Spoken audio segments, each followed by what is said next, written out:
Ok, salut à tous, bienvenue dans le Spectrum, l'espion dans la maison, épisode 8, Scream numéro 1. Le Spectrum, la reine du podcast. Raconte pas ta vie, raconte-nous des films. Ok, aujourd'hui donc ce soir même, un épisode très spécial pour cette nouvelle saison. On a voulu s'attaquer à un monstre, et c'est le cas de le dire, le slasher par excellence donc des années 90. Et pour cela, je suis accompagné de deux fortes têtes. On a l'immense plaisir de recevoir avec nous ce soir donc pour cette émission basée donc sur le premier Scream. On reçoit Aurel Swag. Aurel, salut. Salut. Merci d'avoir accepté l'invitation. Ça fait vraiment très chaud au cœur. Merci à toi. Merci à toi de l'invitation aussi. C'est toujours un plaisir de passer. Voilà, j'ai eu l'opportunité de découvrir en fait ta chaîne YouTube, puisque tu es créateur de contenu via ce média-là. Yes. Et j'ai vu que voilà, tu étais assez spécialisé dans plusieurs types de films, ou est-ce que tu as un genre de prédilection particulier ou... Non, j'aime bien. Non, plein de films. Ça peut être D'accord. l'horreur, la comédie et tout. Non, Ok. sur la chaîne, je parle vraiment un peu de tout. Donc, D'accord. Moi, j'avais vu une vidéo qui avait bien marché, c'était Qui tue qui. Donc, on ouais. rentrera pas forcément dans les précisions, on laissera les auditeurs pouvoir avoir le plaisir de découvrir cette vidéo. Et j'ai un ami, donc en parallèle à distance, puisque là, nous sommes en physique avec Aurel. J'ai un très bon pote à moi, un ami d'enfance avec qui j'ai découvert pour la première fois donc, au lycée le fameux Scream donc, en 1996. On a l'honneur de le recevoir parmi nous, donc cette fois, comment on dit, en distanciel. C'est des trucs, on va dire, Pas facile. par distance. Damien, est-ce que tu nous entends? Est-ce que tu es là? Je vous entends très bien. Ok, Je vous Damien entends est très là. bien, Comment je suis là. vas-tu? Je vais très bien, puis je te remercie pour toutes ces éloges que tu viens de me faire, c'est très gentil. C'est très sincère, il y en a d'autres, t'inquiète. Et je suis content non seulement de rencontrer Aurel et puis de faire un truc avec toi, Jam, depuis le temps qu'on devait en faire tous les deux. Ça me fait vraiment plaisir d'être là ce soir. Écoute, surtout sur ce thème-là, genre Scream, voilà, c'est une histoire assez particulière qui, encore une fois, ça remonte au lycée. Merci d'avoir trouvé la disponibilité, merci de ton implication parce que je sais que voilà, tu as vraiment fait le nécessaire, tu as revisionné le film plusieurs fois, voilà, tu t'es impliqué. Ouais. J'ai fait ça vraiment avec plaisir et je suis content d'être avec vous ce soir. Donc on va commencer déjà, donc je le disais tout à l'heure en introduction par sa date de sortie, donc qui est 1996. Alors on va rappeler un petit peu le contexte entre 1990 et 1995. Il y a pas mal de films d'horreur à ce moment-là. On va dire que le film de genre n'a pas vraiment le vent en poupe. On est sur du Amityville, des suites lugubres d'Hellraiser, des suites d'adaptations de ciné de Stephen King, justement. On en avait parlé dans l'épisode 7. En tout cas, pas de ceux-là, parce qu'ils n'ont pas du tout fonctionné. Il y avait un Halloween 6 qui est sorti en 95. Donc, c'est un énorme bide. J'ai regardé un petit peu, tu sais, via les teasers et tout, voir à quoi ça ressemblait. J'ai l'impression de regarder un téléfilm d'Hollywood Night à l'époque, dans les années 90, pour ceux qui s'en souviennent. C'était vraiment assez immonde. Et donc, Wes Craven, donc, qui était quand même réalisateur de génie avec la saga Freddy Krueger, entre autres, qui a fait sa renommée. Après, La Maison sur la gauche et La colline à des yeux. C'est ça, ouais, parce que c'est les années 70, La Maison sur la gauche, et La colline à des yeux, c'est 77. Exactement. Et Freddy le sort en 83. Voilà. 84. Les Griffes de la nuit. Et là, il sort d'un film avec Eddie Murphy, qui est un film de vampire. Donc, un vampire à Brooklyn. Damien, ça te parle? Pas du tout. Voilà, donc ça ne m'étonne pas parce que ça fait un énorme flop. Ouais. C'était vraiment une grosse catastrophe. C'est bon signe que ça ne me parle pas, en fait. Faut savoir qu'à la base, le slasher, c'est vraiment un sous-genre qui est dédié vraiment plus aux initiés que vraiment au grand public, surtout par rapport aux anciennes franchises qui ont bien marché. Donc, comme je disais, par exemple, Jason, Vendredi 13, Halloween. Donc, c'est un petit peu un marché de niche des sous-genres. Ce qui va se passer, c'est que pour injecter un petit peu de sang neuf à ce style, remarquer un petit peu les jeux de mots, c'est travaillé, ça prend du temps. Je suis content d'être là ce soir. Voilà, de revitaliser un petit peu le style. On a un scénariste de génie, on peut le dire, Kevin Williamson. Ouais. Donc voilà, on a Kevin Williamson qui galère un petit peu aussi avec un certain script qui s'appelle dès à présent Scary Movie. Au départ, il arrive à le présenter à différents producteurs. Et là, la genèse du projet commence à prendre forme, commence à intéresser pas mal Hollywood, en l'occurrence Dimension Film. Wes Craven est sur le coup et c'est ce qui va vraiment permettre de créer justement, comme je disais, ce renouveau du slasher. Avant de rentrer un peu plus dans les détails, comment toi t'as découvert Aurel le premier Scream, puisque j'imagine, vu comme je te vois là, je connais pas ton âge, mais t'es pas non plus Highlander. Tu peux pas le savoir avec le masque. Ouais. Tu vois Morgan Freeman? Ouais. Voilà. Sauf si t'as les gènes de Benjamin Button, mais je pense pas que Ça tu serait, sois ça, né. serait, ça serait relou là quand même là, de les avoir là. Non, ça serait relou, c'est-à-dire que je serais extrêmement vieux. Ouais, voilà. Oui, non, ça dépend. Parce que si t'étais vieux en 96, là, du coup, tu rajeuni. Ouais. C'est ça le. Oui, c'est ça. Mais C'est ça ça veut le dire concept de c'est-à-dire que là, Benjamin. j'aurais tous les problèmes de vieux en Voilà. étant jeune. Oui, effectivement, ouais, entre autres. Donc ça serait compliqué. Non, Scream, je l'ai découvert. Moi, en 96, j'avais 2 ans, donc tu vois déjà. Ah, voilà, ouais, donc, ouais. Ah putain, déjà il nous fait mal là. Voilà, Ouais. déjà, voilà. Ah ouais. Ah ouais. Voilà. Et ça va être T'avais comme ça. 2 ans. Ah oui, Ça effectivement. va ouais. être 2 ans, c'est un peu chaud pour découvrir. On est au lycée, nous, Jamel. Voilà. Ah ouais, bah tu vois, même là, tu vois, je On suis en était au mode. collège, Damien, arrête. Le Ça, c'est mytho, fait, ça. le mytho. Ouais, bah c'est ce qu'on se dit là avec les années 2000. On se dit, ah ouais, donc ceux qui sont en 2000, là, ça y est, ils ont 21 ans ou 22 ans. D'accord. Voilà. Ouais. Et non, Scream, comment je l'ai découvert Comment c'était déjà? Oui, il y avait les plateformes un peu de téléchargement à l'époque, Mega Upload. On est vieux, hein. On est très très vieux. Méga upload, d'accord. Mega Upload, tout ça. Il y avait un site qui s'appelait Ciné Clap. C'était un site de référence en fait. D'accord. Et c'était un site où justement, il faisait plein de références aux films d'horreur parce que j'avais vu Scary Movie quand j'étais un peu plus jeune, vers 8-10 ans. Je sais pas si D'accord. j'avais l'âge pour le voir, mais voilà, je l'avais vu. Et je savais que voilà, il y avait Scream. Et pour moi, Scream, c'était vraiment un peu dans le rayon du haut. Les films qui faisaient très très peur. Le masque me faisait peur. Juste le nom me faisait peur. T'avais quel âge à ce moment-là? J'avais quel âge? J'avais 15 ans? Oh, j'avais 12-13 ans, ouais. 12-13 ans? Ouais, D'accord. ouais, 12-13 ans à peu près. C'était vraiment un peu les tout débuts vraiment d'Internet un peu au grand public. Je me souviens, c'était en 2006-2007, là. Donc, commençait vraiment tout le monde commençait à avoir un peu un ordinateur et autres. Ce début-là. Internet 2.0, quoi. Exactement. Le film était en plusieurs parties aussi sur Dailymotion. Et donc, je suis tombé sur la partie 1. Mais elle était censurée, en fait. Parce que la scène d'introduction, on aura l'occasion d'en reparler, mais elle est quand même assez violente. Bien sûr. Et donc, en fait, ils avaient coupé pas mal de parties. Donc, en fait, j'ai découvert vraiment le film sur. Donc, le film, il est coupé en 4, mais il est quand même coupé déjà à l'intérieur. Ouais, c'est ça. Donc, c'est Il déjà est- très méta comme il est concept. il est coupé en 12 parties. Et on Ah peut ouais. le retrouver. Il est encore disponible là, sur Dailymotion. D'accord. En 12 parties. En 12 parties, il doit peut-être en manquer Ah ouais. une ou deux à cause des droits d'auteur. Mais vraiment, c'était en qualité Ok. dégueulasse. Ils étaient mais motivés quand même, les mecs, pour l'uploader de cette manière. Ouais, c'est Ils ça. voulaient le faire découvrir, quoi. En tout cas, ils l'ont bien charcuté, c'est le cas de le dire. Ils l'ont très très bien charcuté. En fait, je le regarde un peu en me cachant les yeux. Je me dis, ça va être dur et tout, Pas tout les ça. meilleures conditions, hein, quand C'est même. pas les meilleures conditions, mais j'étais tout seul chez moi, lumière fermée, et tout. Enfin, vraiment, j'étais en condition, mais c'était pas en salle.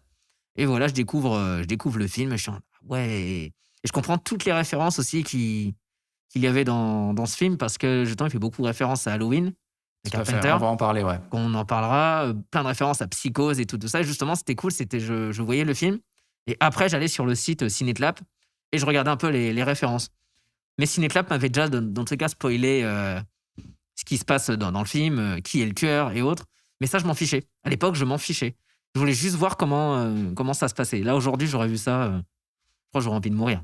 Ah bah ouais, Comment c'est clair que si on te spoil le premier scream, ouais, c'est ça. brutal et quand même. après, il y avait le 2 aussi, pareil, sur Dailymotion. J'ai découvert comme ça aussi. Scream D'accord. 1 et 2, je les ai vraiment découverts comme ça. Et après, je les ai téléchargés avec Mega Upload. Mega Upload, il y avait un abonnement jusqu'au moment où le mec se fasse attraper et qu'il Oui. perd tout son argent et puis il perd tout. Je crois que c'était ça. Je crois qu'il était à un moment donné. Ouais, non, il a été poursuivi par le FBI, il y a un truc comme ça. Il me semble. Hein. C'était une drôle C'était assez d'affaire. Ouais. obscur. Hein. C'est ça. Il faut le rappeler aussi, c'est que le téléchargement, c'était très très très long.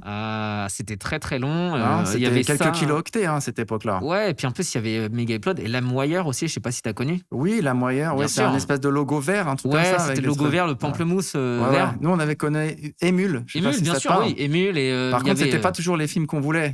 sur LimeWire aussi, j'ai découvert Ouais. Indiana Jones 4, mais c'était D'accord. pas le Indiana Jones 4. C'était pas celui-là, ouais. C'était pas celui-là. C'était. Ouais, Non, je sais pas pourquoi. Il y avait le logo, il y avait la musique, mais Ouais, c'était ouais. pas Harrison Ford. Mais il y avait un fouet, mais c'était pas la même Il y chose. avait un fouet, c'était un autre Harrison que je ne dirais pas le nom.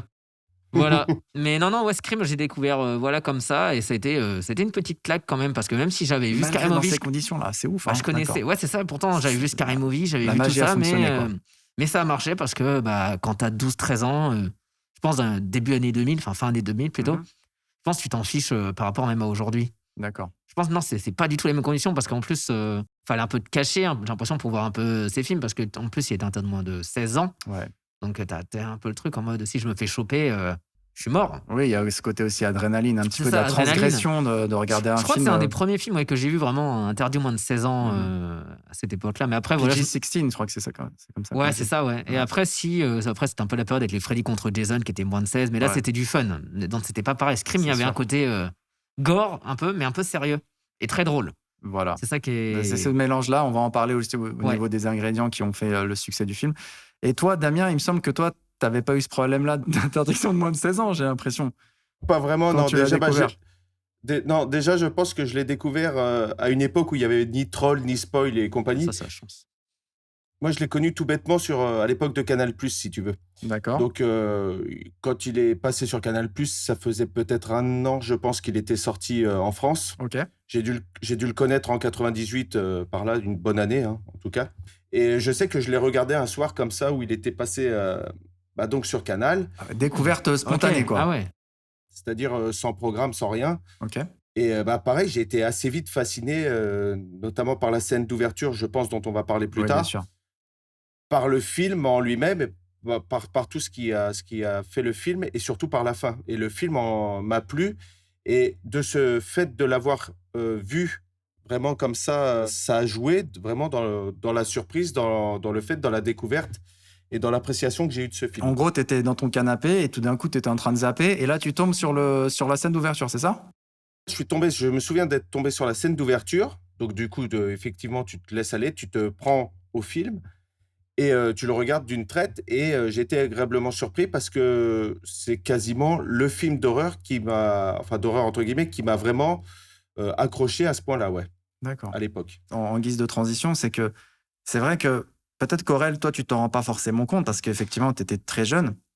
Mais nous, quand on a vécu ce moment-là, on était adolescents. Et c'est vrai que, pour te donner un exemple, alors après, bon, il y a plein d'archives, il y a plein de trucs, mais nous, on a vécu cette période-là. Et Ouais. cette période-là, nous, on a découvert le film plutôt plus en 97 au final, parce Oui, qu'il parce est qu'il est sorti sorti en fin. France en 97. Exactement. Et donc, pour nous, ça a été un véritable raz-de-marée, dans le sens où le film a eu un succès, mais colossal. Ce serait un peu comme aujourd'hui en termes de hype, même si on n'utilisait pas avant ce terme-là, mais ce serait un peu ce qu'on a connu là récemment avec Squid Game. C'est D'accord. vraiment Ah ouais, à ce point-là. Ah Ok. non, mais c'était un engouement, mais incroyable, quoi. Et plus de 2 millions d'entrées, ça, tu Ouais. dois le savoir, voilà. La problématique aussi, c'est qu'en 97, il y avait beaucoup moins. Là, je vois que tu as une super belle veste, jaquette. J'avais pas remarqué Retour vers le futur, beau gosse, hein. Exact. Bah ouais. Ouais, la dernière fois, tu avais la casquette et je te l'avais dit sur Insta. C'est vrai, Ah, ouais. fan de Marty McFly, Marty McGreg. S'il y a un truc Retour vers le futur, D'accord, ok. Ah, non, mais je je viens plante de- la graine. Ouais, je viens de voir ça. Par contre, le 3, bon, bref, on va pas. Il est très bien le 3. Ouais, ça dépend. Le train sifflera 3 fois. Euh, on se remet sur des bonnes rails. Je veux dire, je suis très doué dans les transitions. Il a compris après, comme quoi j'ai un cerveau très, très vif. Donc, ce que j'étais en train de dire, donc 2 millions d'entrées, je parle en France, hein. Ouais. Et à cette époque-là, justement, pourquoi je parlais de ta veste? Parce que les goodies étaient introuvables. Il y avait pas À l'époque, il n'y avait pas ça. C'était impossible de trouver le kiff. Alors, Internet, je crois même pas, il n'y avait même pas eBay, il y avait rien du tout. Et du coup, si tu voulais avoir le costume et le Ghostface, c'était très, très, très, très compliqué. Et moi, je me souviens rapidement, une petite anecdote. J'étais sur la gare, d'ailleurs, la gare que tu as prise tout à l'heure. Et je me souviens, il y avait une fille qui était avec des amis et qui regardait des photos. Et c'était une soirée déguisée. Et ils avaient le costume de Ghostface. Et moi, j'étais là, mais j'hallucinais, je les Ok. enviais. Je me disais, Ouais. mais putain, mais ils sont dans la hype du film, mais ça déchire, mais comment ils ont fait ça et tout. C'est une anecdote que je crois que j'ai jamais dit à personne, mais ce jour-là, je me suis dit, putain, mais ça tue. Parce qu'il y avait justement cette rareté. Aujourd'hui, il n'y a pas. Tu vas sur n'importe quel Oui, site, maintenant. Amazon, tout ce que tu veux, boum, Ghostface, hop, tu cliques, et tu l'as le truc en 2 jours, il y a un mec qui toque chez toi. Donc, c'est ça. mais à cette époque-là, il y avait, voilà, en tout cas, cette envie de pouvoir prolonger un petit peu la fascination que le film avait pu engendrer auprès du public. Donc, c'est un film qui a coûté 15 millions, ce qui est pas mal, hein, c'est quand même un petit blockbuster. Il a coûté Le 15 millions. budget de 15 millions, C'est et il pas- en a ouais, rapporté 80. 100 millions. pas mal. C'est Aurel qui est plus proche, 173 millions. Ouais. Au box Ouais, office. si, Donc, c'est un des films d'horreur les plus rentables de l'histoire du cinéma, il me semble. Ça a été Exactement. dépassé, je crois, par Paranormal Activity ou Oui, par oui, rapport t'as raison. justement à son budget qui était très. Oui, je crois était que Paranormal très- Activity, c'est dérisoire en termes de Ouais, je crois que budget, ouais. Paranormal Activity, c'est 10 millions. Ouais, 10 millions, un truc comme ça, je crois. Ou peut-être un peu moins même, hein. Je Peut-être crois même- Après, il n'y a pas Projet Blair Witch, peut-être. Peut-être Blair Witch, mais qui a Peut-être été battu après D'accord. par Paranormal Activity. Et Ok. après, non, dans les derniers, il y en a. En tout cas, c'est un Ouais. des plus rentables. C'est ça, ouais. Moi, tout de suite, je me suis rendu compte qu'on avait affaire à un classique. Et encore une fois, pour se remettre un peu dans le mood de l'époque, il y avait pas mal en fait de journalistes critiques Mhm. qui tabassaient le film. C'est-à-dire, tu vois, beaucoup de critiques d'auteurs en disant ça c'est pourri, Halloween, ceci, Michael Myers, John Carpenter, Intouchable, truc. Et en fait, ils comprenaient pas que le film n'était pas placé. En fait, Ils n'avaient pas compris le sens, peut-être. ils n'avaient pas aussi. compris le sens et ils n'avaient pas compris non plus que c'était pas forcément le même public et que c'était pas la même hype et qu'il y avait plein d'innovations qui étaient propres en fait à Scream et que Scream en réalité il enveloppe pas mal de choses, notamment des choses qui sont effectivement empruntées à Halloween, on va en parler.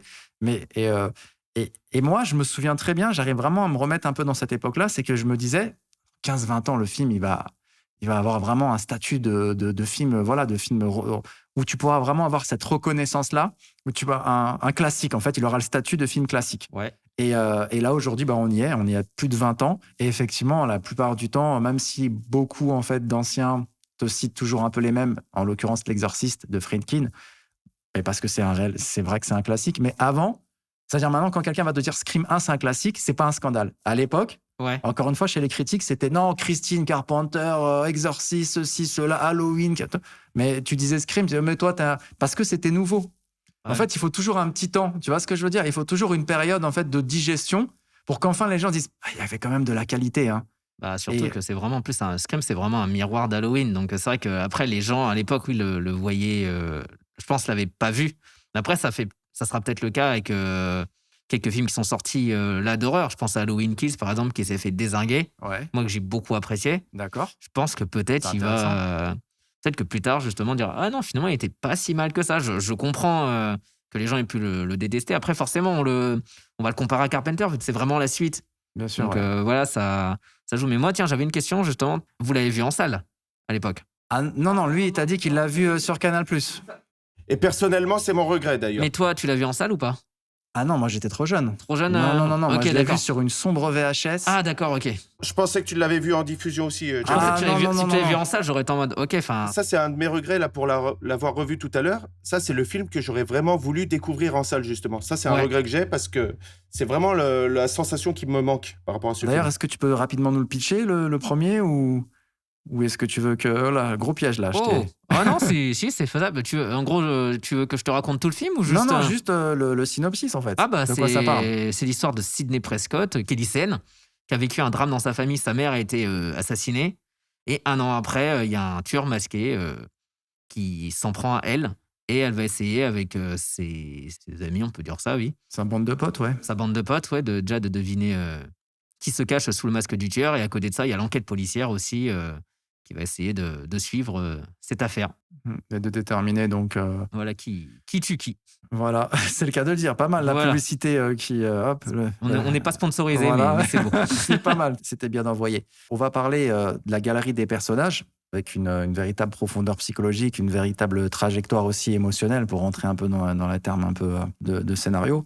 Sidney Prescott, donc comme tu l'as très bien dit, interprété par Neve Campbell, un personnage qui présente des traumas, des névroses. Ça, c'est une convention hein, vraiment dans le cinéma. J'en parlais dans l'épisode 7 de Stephen King. C'est quelque chose qui revient très souvent de nous mettre justement un personnage principal qui sort de névrose, qui sort de trauma, qui a un traumatisme, un proche qui est mort, ou voilà, c'est un ami, une famille. On le retrouve vraiment, on peut le retrouver dans Midsommar, on peut le retrouver dans plein de films. Donc c'est un personnage qui est assez introverti, qui est assez fragilisé, qu'on sent torturé. Donc voilà, comme je l'ai dit, qui a pas mal de trauma suite à l'assassinat violent de sa mère. Ouais. Et c'est un personnage qui va se révéler progressivement dans l'intrigue du film. Billy Loomis, donc, qui est interprété par Skeet Ulrich, donc le petit copain. Ouais, c'est Johnny Depp. Donc c'est le petit copain psychopathe. Moi, ce que j'apprécie énormément, c'est que, alors c'est ça qui était super fort aussi, c'est qu'il a accusé dans le film quasiment un petit peu un peu avant la moitié du métrage, et on se dit que c'est forcément pas lui, une forme d'ironie dramatique diffuse. Alors je vais expliquer ce que c'est. Ironie dramatique de base, c'est que le spectateur, il connaît un élément que les personnages dans le film ne savent pas. Exemple, le premier personnage donc, qui meurt. Ensuite, toujours le Ghostface qui appelle Sidney. Nous, on sait que ça va être le tueur. Donc, du coup, on a un coup d'avance sur Sidney. Donc, ça, c'est ce qu'on appelle une ironie dramatique. Et une ironie dramatique diffuse, c'est au moment où, en fait, on a un élément qui arrive et on se dit ouais, on a toujours cette avance, mais on sait pertinemment que ça va pas être le tueur. Un exemple, si tu regardes le premier Dents de la Mer, il y a un premier requin, je crois, au bout de 20 ou 30 minutes de film qui est abattu et capturé. Et là, le maire, tout le monde, il y a une effervescence dans la ville. C'est bon, on a réussi, on a tué le requin. Mais nous, en tant que spectateurs, on sait pertinemment que c'est pas le requin qui a tué, puisque sinon, il y aurait plus de film, en fait, au bout de 30 minutes. C'est le côté trop facile, en fait. Exactement. Ouais, c'est ça. Tu vois, Aurel, c'est ça, en fait. c'est ça. Bah, Donc, tu vois le requin, tu te dis, mais non, mais sinon, il n'y a pas de film. Le film, c'est pas un court-métrage. Donc, forcément, soit il y en a un deuxième, soit c'était pas lui. En tout cas, c'est ce qu'on appelle l'ironie dramatique diffuse. Et là, en l'occurrence, c'est pareil. C'est qu'on se dit, ah bah tiens, ils l'ont arrêté, ils savent que c'est lui. Et quand il est innocenté, tu te dis, ah bah ouais, mais en fait, finalement, bah, il a été accusé à tort, quoi. En fait, il y a un peu un doute qu'on a pendant tout le film avec lui, justement, avec Billy, parce que dès le début, déjà, on se dit, ok, le mec, il est quand même un peu louche, il parle de films d'horreur. Enfin, déjà, il est quand même présenté comme un gros forceur qui aime les films d'horreur. Déjà, quand il dit, je regardais l'Exorciste et j'ai pensé à toi. J'ai pensé à toi. Il bouge les index, hein, Aurel, faut le savoir. Qui fait ça? Personne fait ça. Déjà, un mec qui dit ça à sa meuf, c'est très chelou. Les psychopathes. Non, mais c'est ça, genre, imagine, j'ai vu Midsommar, j'ai pensé à toi. Mais en fait, c'est ça parce que c'est exactement ce que tu dis, parce qu'en fait, dès le début du film, tout l'accuse. Tu dis, le mec, il est louche, il est psychopathe, il est toujours au mauvais moment, au mauvais endroit. Ouais. C'est ça. Tu te dis, et forcément, ce qui est malin dans le film, je trouve, et dans la structure du film, comme tout l'accuse, tu te dis, bah, finalement, c'est pas lui. Mais c'est ce que je viens de dire, l'ironie dramatique diffuse. Damien, il a bien capté, il est d'accord avec moi. C'est ça, je te confirme. C'est vraiment ce que ça donne l'impression. C'est ce que j'appelle le double coup de théâtre. Bah, oui, double, parce qu'en plus, on va en apprendre. Non, mais après, il y en a un autre. Mais là, c'est le double coup de théâtre, parce que, tu vois. Mais c'est ça, mais en fait, surtout, pendant tout le film, jusqu'à ce qu'on le voit vraiment quand il se fait poignarder, juste après qu'ils aient couché ensemble, là, on se dit, ok, ça peut pas être lui. Là, on est vraiment dans le spoil. Hein. Ah ouais. Là, il n'y a plus de soucis, on balance là, tout. il n'y a plus, là. Mais... Ah ouais, là, c'est même plus salement, là. Non, mais là, je pense que justement, c'est un peu le deuxième retournement qu'on a dans le film, parce que tout le spectateur, pendant la toute première heure, on se dit, ah, c'est peut-être lui, c'est peut-être pas lui. Et là, on se dit, oui, t'as raison, il y a le doute, ouais. Il y a le doute, et là, on se dit, non, c'est pas lui, donc comment on fait, en fait? C'est exactement ça. Bah, tu sais, pour l'avoir revu fraîchement il y a 3 heures, c'est exactement ça. À ce moment-là, tu as encore des doutes sur lui parce que le mec reste louche quand même. Ah ouais, non, mais il a un regard de psychopathe. Là où le rôle est bien ficelé et où en plus l'acteur est super bon, parce que Skeet Ulrich, c'est un super acteur et il a super bien joué ce rôle-là, c'est que tout le long, tu te dis, c'est lui, c'est pas lui, c'est trop fort, ça ne peut être que lui, c'est pas lui. Et finalement, à ce moment-là, tu as l'évidence que c'est pas lui. Ce moment que tu viens de parler, là, le dépucelage. À ce moment-là, tu sais que c'est pas lui en théorie. Et c'est là où c'est fort, c'est que finalement, on va encore trouver un truc, un rebondissement pour te retourner le... Alors, j'ai quelques réserves sur ça, mais on en reparlera tout à l'heure. Tu verras pourquoi. On passe à Stu. Stu, donc, qui est interprété donc, par Matthew Lillard. C'est son premier rôle. Le personnage déjanté, donc petit copain de Tatum, c'est un peu le moteur comique du film. Et il faut savoir que justement, c'est son premier film, puisqu'au départ, il venait accompagner sa petite amie au casting. Ah. Et il est repéré par une des assistantes de casting, je crois que c'était dans l'ascenseur, un truc. Elle lui dit, tiens, tu voudrais pas passer le casting? Et lui, il dit, moi, je suis venu juste accompagner ma meuf. Et au final... Le mec devait même pas être dans le film. Exactement. Et puis après, boum, ils arrivent, salut, ça va, ok, vas-y, fais le truc. Il a dû faire 2-3 trucs un peu chelous dans sa manière d'être. Et ils ont dit, mais c'est bon, bingo, c'est toi en fait. C'est toi, Stu. Et puis là, il a un truc dans tous les cas assez malsain en fait, même quand on le voit, même encore aujourd'hui, on se dit, ok, le mec, il est fou, mais il a un truc assez... Il a un côté un peu Joker, je sais pas, c'est un peu Jim Carrey du mal en fait. Jim Carrey. Ouais, il a un truc un peu comme ça. En plus, il est très grand, il a une démarche très nonchalante. Et en fait, vu qu'en plus, c'est le même acteur qui joue Sammy dans Scooby-Doo, c'est vrai qu'il y a un parallèle à faire, ouais. Il y a un parallèle qui est très très drôle justement avec Stu.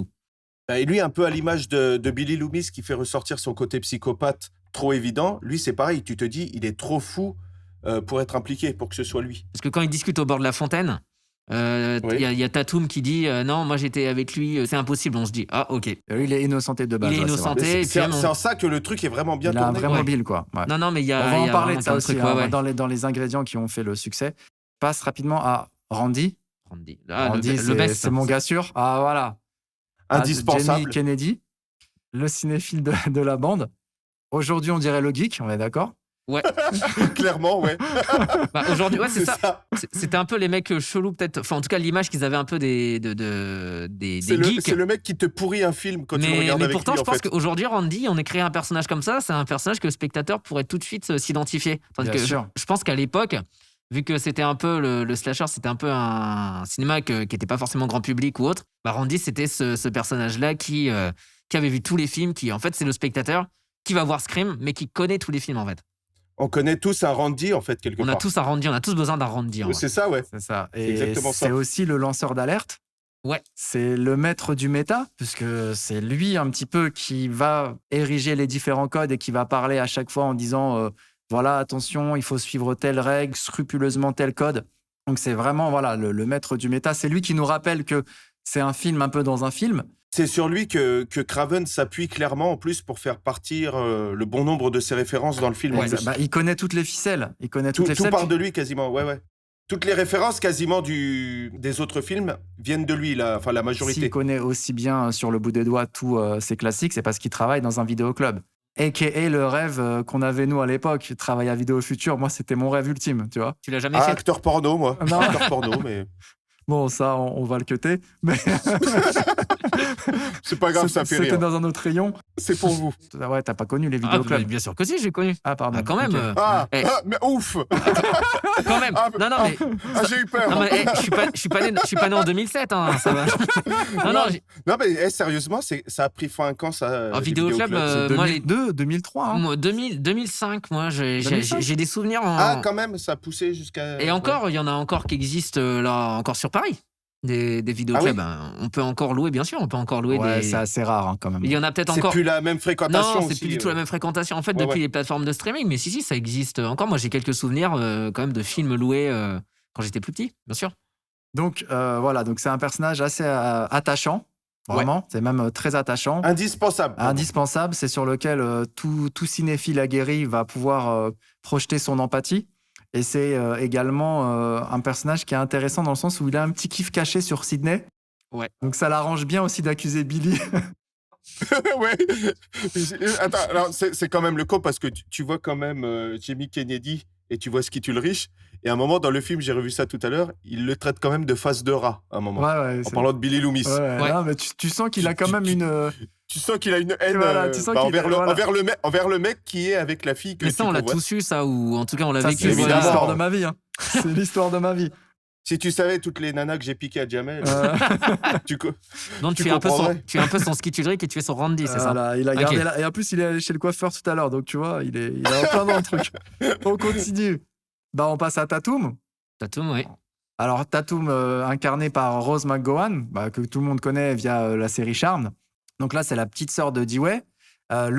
C'est le perso féminin le plus sexualisé. Donc, c'est un peu la caution bimbo pour les ados libidineux qu'on était. Donc, on était, nous, clairement la cible. Pas moi à l'époque. Voilà. Ouais, Elle était pas dégueu, elle était j'espère pas bien. dégueu. Non, les. Caractère bien trempé. Elle est directe, elle est spontanée.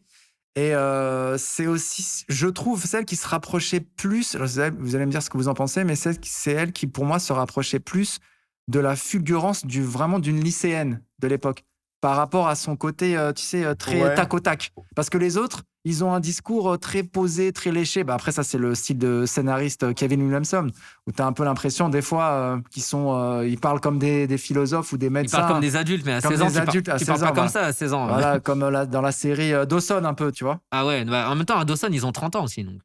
Non, ils sont censés être des lycéens, je crois. Ce que j'ai trouvé intéressant, moi, dans son personnage, pour l'avoir revu tout à l'heure, c'est que justement, en étant la meilleure amie de Sydney, elle est, au niveau comportemental, à son opposé, en fait. C'est l'opposé de Sydney C'est qui ça, est, ouais. Ouais. Tout à fait. qui est, de par son traumatisme, qui est vachement froide, renfermée et tout, et qu'elle, c'est plutôt le côté extérieur de tout ça. Et c'est ça que j'ai trouvé intéressant, c'est vraiment l'opposé entre les deux meilleurs amis. Mais C'est elle, sympa. elle a ce côté un peu, comment dire, désintéressé, tu vois, un petit peu nonchalante. Mais c'est surtout, voilà quoi, tu vois. Désinvolte. C'est exactement le terme, désinvolte. Mais tu vois, c'est pour ça que je dis, c'est plus, pour moi, ça correspond plus au psyché, tu vois, d'une adolescente ou un adolescent de base, quoi. Le gars qui est un Ouais, peu c'est tout à détaché. fait ça, ouais. Il y a une amie qui meurt, oh, c'est un truc de ouf, mais tu vois, voilà, tu t'en Ouais, fous un ouais. peu, quoi. C'est genre, Mm. t'as pas le recul nécessaire de te rendre compte de la violence, en fait, de cet acte-là, quoi. C'est un Autant fait les deux divers. autres, ils s'en foutent parce qu'ils sont un petit peu responsables. Autant Randy, lui, voilà, est lanceur d'alerte, tu sens qu'il est en panique, c'est chelou. Sydney, tu sens que elle, bah ouais, de toute façon, bah moi et ma propre mère, elle est morte. Donc oui, effectivement, une copine qui meurt, ça me choque. Justement, James, en plus, si tu t'en souviens bien de ce passage-là, c'est que non seulement elle est vachement désinvolte quand elle parle du fait divers qu'il y a eu avec Drew Barrymore la veille, Et en plus, elle fait limite une boulette sur la mère de Sydney. Si tu te souviens de ce passage. Ouais. Oui, c'est vrai. Ouais, tout Ce à qui fait. montre bien son caractère. Elle dit c'est pas passé depuis. Ouais, Hop, c'est un vrai. petit blanc et Le truc, ça le truc montre qui bien fait son mal. côté désinvolte, effectivement, Oui. et détaché. Ouais. On passe à Dewey, donc incarné par David Arquette, le shérif adjoint. Alors lui, c'est personnage maladroit, qui est gauche, très souvent rabaissé par sa sœur et en public. En plus, ça lui donne aussi un côté attachant, hein, un peu à l'image de Randy. Je vais te dire un truc J'aime après. beaucoup. Sur On lui. dit ouais, Dewey, je sais pas, parce qu'à Dewey. chaque fois, il change. Ah ouais, d'accord. Dans la VF du premier, ils disent Dewey, puis après, ils disent Dewey. Enfin, c'est bizarre. Ouais, bon, on va dire Dewey comme dans Scream On va 1, quoi. on va dire Dewey. Non, Dewey, il est cool. En vrai, c'est un personnage qui est cool parce que justement, il a ce côté, comme tu disais tout à l'heure, très gauche, très maladroit, mais en même temps, il est adjoint de la police. Donc en fait, on se dit, ok, c'est un peu quand même le quota sécurité avec lui, mais en fait, on se dit, bah non, le mec, en fait, il est peut-être même pas capable de tenir une arme et de viser, donc ce qu'il n'a jamais réussi à faire d'ailleurs. Même à défendre Sydney, on n'y croit pas. C'est vrai. On n'y croit pas quand on le voit, on se dit, ouais, il est gentil, dit ouais, il est gentil, il accompagne Sydney à l'école, il est là pour la Il est réconforter. bienveillant, c'est quelqu'un de Il très est très bienveillant. bienveillant, mais c'est tout en fait. Après, ouais, même le seul combat qu'il fait avec Ghostface, il se prend un couteau dans le dos. Donc bon, c'est pas, non, c'est pas un bon combattant, mais c'est un très bon compagnon de Ouais. Sydney. C'est Ça, vrai qu'il fait pas bonne figure. Ouais. puis David Arquette, il le joue tellement bien. Avec Ce sa côté un peu. moustache et tout. Ouais. Ouais, il veut jouer le côté un peu viril et tout ça, bien sûr. C'est ça. Bah après, est-ce que la moustache était vraiment viril ça dans les années 90? Je n'en sais rien. Si, hein. C'était à double tranchant à l'époque. Ouais. Non, c'est vrai. Mais alors, ce qui est intéressant dans ce personnage, c'est qu'effectivement, il fait gauche, il fait maladroit, tout ce qu'on vient de dire, pas sûr de lui du tout. Et en même temps, moi, je me souviens que la première fois que j'ai vu le film, je l'ai suspecté d'être le tueur. Ah ouais. Parce que finalement, il est tellement chelou que tu te dis, ça pourrait être lui. Il est trop gentil, Tu vois, il est trop. Ouais. Voilà, mais tu vois, jusqu'où le scénario peut t'emmener, c'est que moi, je me disais à un moment, pourquoi ça serait pas lui?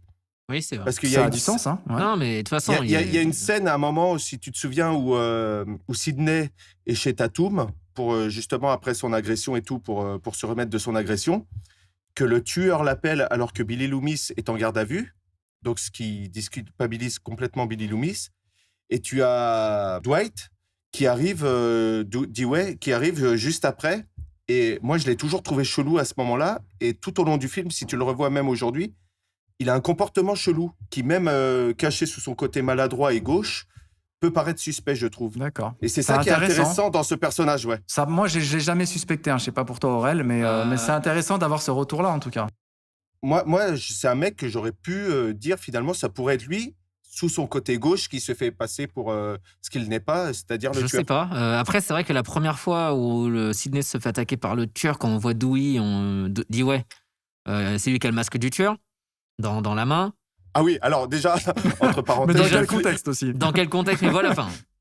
Entre parenthèses, le flic qui fait ça, chapeau. Hein. Ouais. Je veux dire, tu viens de te faire agresser, le mec qui te tend le masque à ta porte. Non, mais déjà, encore une fois, au niveau qui fait professionnel, ça? bravo. Non, mais qui fait ça encore? Enfin, j'avoue, les personnes, Bah, ils ont des réactions. Non, mais c'est génial. Non, c'est excellent, ouais. Suspecter jamais. Non, moi, j'aurais plus suspecté le shérif, par exemple. Bah, à un moment, tu sais, j'ai revu tout à l'heure le film, et à un moment, il y a un plan sur les pieds sur du les shérif chaussures, qui écrase sa cigarette. Bien sûr, ouais. Qui écrase sa cigarette et qui ramène à un plan, peut-être 10 minutes avant, des chaussures du tueur dans les toilettes. Ouais.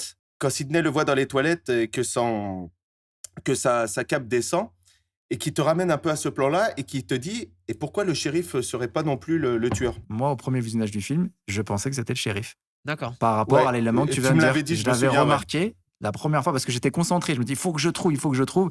Et je me suis dit, voilà, les chaussures, quand il écrase la cigarette, le shérif, je me suis dit, bah oui, c'est les mêmes que ce qu'on avait vu dans la cabine des toilettes. C'est ça, ouais. C'est les mêmes Tu te chaussures. souviens de ce plan-là, ouais, c'est génial. Ah bah, je m'étais dit dès le départ, et donc j'étais trop content. Ouais. J'ai dit, ouais, vas-y, ils veulent nous avoir et tout, vas-y, c'est bon, moi j'ai trouvé, quoi. Je suis un ado malin. Mais en fait, pas du tout. Ouais, non, mais. Ok, ouais. C'est là où le scénario nous a quand même emmené assez loin. Hein. Mais c'est fou parce que même en fait, en le revoyant aujourd'hui, moi je découvre toujours en fait des petits détails, même si vraiment le film je le connais par cœur, je connais vraiment sur le bout des doigts, je découvre toujours des détails. Ah ouais!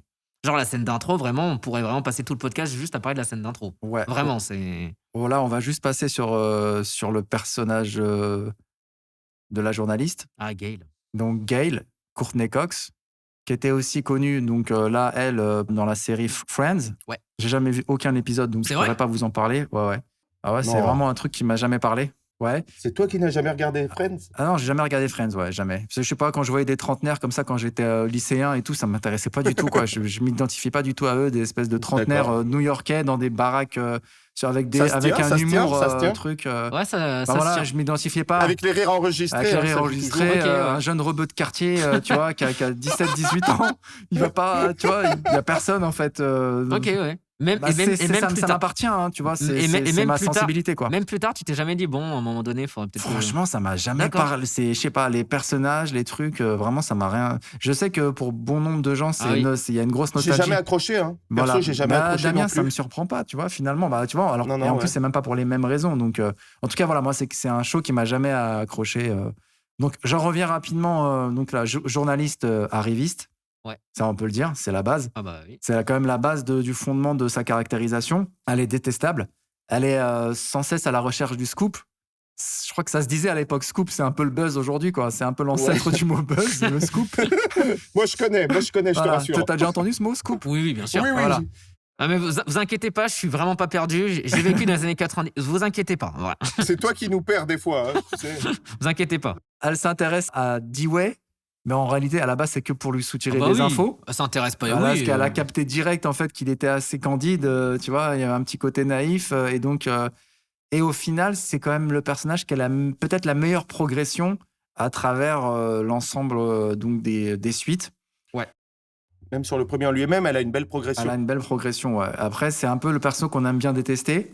Ah, tu la trouves vraiment détestable. Enfin, Bah, je moi... trouve elle est relou un peu. Moi, mais, non. mais Moi, non. j'arrive pas à la détester. Après, c'est peut-être parce que maintenant, on connaît un peu son évolution avec les autres. Ouais. Mais même quand j'avais vu le premier à l'époque, c'était pas un personnage où je me disais, ouais, elle est relou. Mais là, D'accord. détestable. Non, mais il y a le truc qui est quand même très intéressant, c'est que si tu te souviens de ce passage du film, elle a fait elle-même son enquête avant. Oui. Quand elle dit Cotton Weary est innocent, qu'elle est persuadée que Ouais, Cotton c'est ça, Weary oui. est innocent, c'est ça qui est quand même intéressant sur ce personnage, c'est qu'elle a fait son enquête, qu'elle a des arguments, et tu te dis, elle a quand même des choses intéressantes à dire et qui peuvent peut-être, même qui mettent Sydney à mal, en fait. Ouais, c'est intéressant, c'est vrai, ouais. Oui, elle a ce côté, on va dire, déterminé, farouche, féroce et tout ça, mais pas détestable parce qu'on se dit, ok, elle veut juste le scoop, mais elle veut aussi démasquer le tueur et elle va y arriver par Ouais. n'importe quel moyen. Que si elle était vraiment détestable, oui, par exemple, elle aurait. Ce serait peut-être Il y a plus, ce double côté où d'un côté, elle veut vendre aussi son livre, parce qu'elle a Ouais, fait un oui, il y a livre ça, qu'elle oui. veut vendre, et en même temps, elle a fait une enquête où, sur son enquête, finalement, en plus, elle a raison. C'est ça. Oui, parce qu'elle a innocenté... Elle a innocenté Cotton Elle Weary. essaye, ouais, c'est ça, elle essaye d'innocenter Cotton Weary parce que là, pour l'instant, il est toujours condamné à mort. qu'on voit en mode caméo, hein. On le voit 2 secondes hein, dans le Ah 1. oui, c'est vraiment. On le voit dans une télé en plus, tu vois, vraiment le côté méta de ouf. Au final, c'est elle qui a raison. C'est ça qui est quand même fort dans ce personnage, moi, Je je crois, trouve. dans Ouais, parce qu'elle est toute la saga, professionnelle. dans toute la saga, chaque fois quand elle a des doutes, c'est souvent elle qui a raison. Dans toute la ouais, saga, c'est il me semble. Bon, après, c'était celle aussi qui était un peu plus âgée que les autres. Donc, forcément, Mais, elle a elle déjà la est- mais elle est trentaine, vraiment- oui. journaliste et tout. On sent qu'elle a de la jugeote, en fait.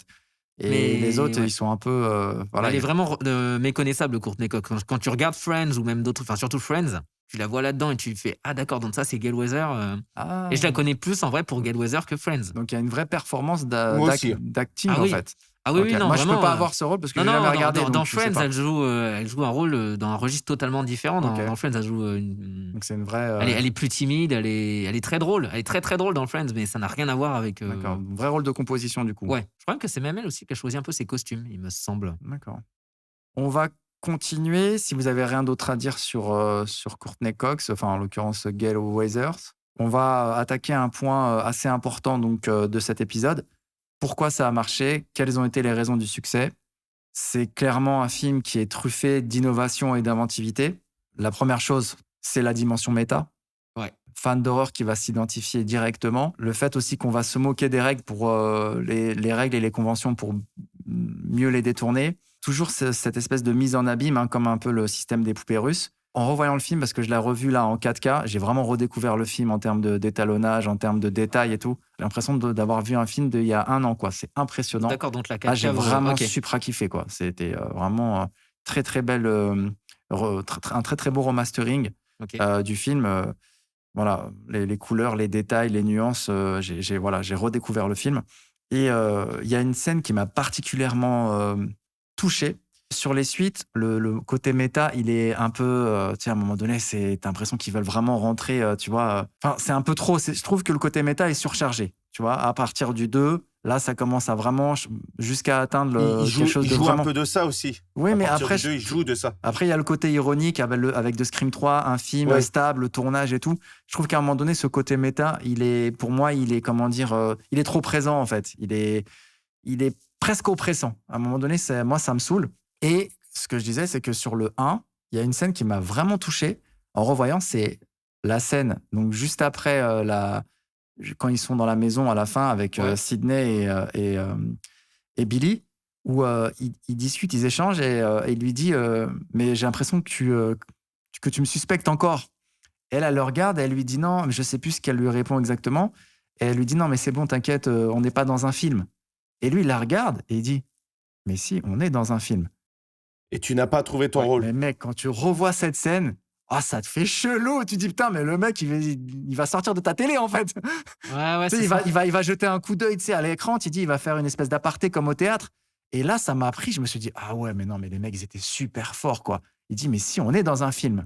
Il lui dit exactement, la vie c'est un film, c'est juste que toi tu n'as pas trouvé ton rôle. Ah, voilà. Il lui dit ça exactement. Ouais, c'est ça. Mais Alors, mais c'est aussi énorme. un bon baratineur. Hein. Non, mais C'est aussi t'as- un bon baratineur. De toute façon, t'as plein de Mais trucs. si, à un moment on va pas donné, se j'en suis mentir. sûr, il dit, on est dans un film. Oui, je me si, rappelle, si. ça m'a On est vraiment dans un marqué. film, Si, ouais. si, il lui dit. on est dans un film. Il lui dit. C'est Il lui fou, dit. quoi. Non, C'est non, de juste toute que façon, tu n'as ce pas qui est- trouvé ton rôle. De toute façon, Voilà. ce qui est intéressant, c'est que tu auras toujours un peu ce rapport avec la réalité et le cinéma. Parce que déjà, rien quand il parle de films d'horreur, c'est un film d'horreur, comme on disait tout à l'heure, que nous, on a vu.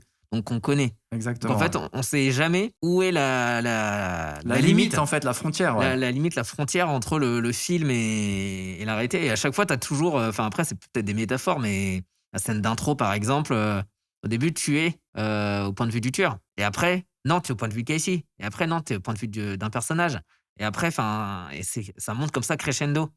Et pour cette scène-là, justement, tu as toujours un rapport, dans tous les cas, avec le côté un peu déjà voyeuriste, le côté même toujours film, parce que Gail va filmer justement dans la maison. C'est elle qui filme, en fait. Donc, tu as toujours un truc de mise en scène. Le tueur met en scène déjà ses meurtres, comme Wes Craven met en scène ses films.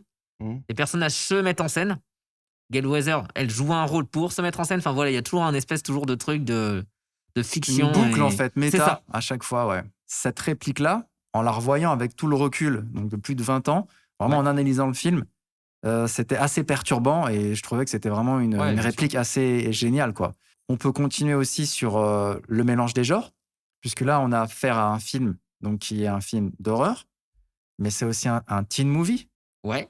parce qu'on a aussi Mhm. les codes du teen movie, on a le lycée, on a justement cette fameuse séquence à la fontaine, on a la fête à la fin, donc là on n'a pas la piscine, mais on a quand même la fête de l'appartement Il y a la musique. dans la maison, tu vois, à la fin, Ouais. même si, voilà. Alors, est-ce qu'il y en avait eu beaucoup avant celui-là aussi? Ah bah Des oui, teen- les teen teen movies. movies, Ouais, bah, quand même, si. Mais celui-là, il a innové quand même en quelque chose par rapport à ça. Oui, c'est vrai que l'American Pie et tout, ils n'étaient pas sortis, mais Ouais, voilà, c'était quand même avant t'avais tout déjà ça. les Porky, les films comme ça, là. Bon, c'est un peu plus vieux, mais t'avais les Ferris Bueller, les Breakfast Club. Enfin, vraiment, en teen movie, Bien sûr, ouais. t'avais vraiment tous ces trucs-là. Si, dans Oui, les années les 90, John Hughes. Non, t'avais non. les John Hughes, t'avais aussi Heather, le film avec Winona Exactement. Ryder. Ouais. T'avais vraiment, voilà.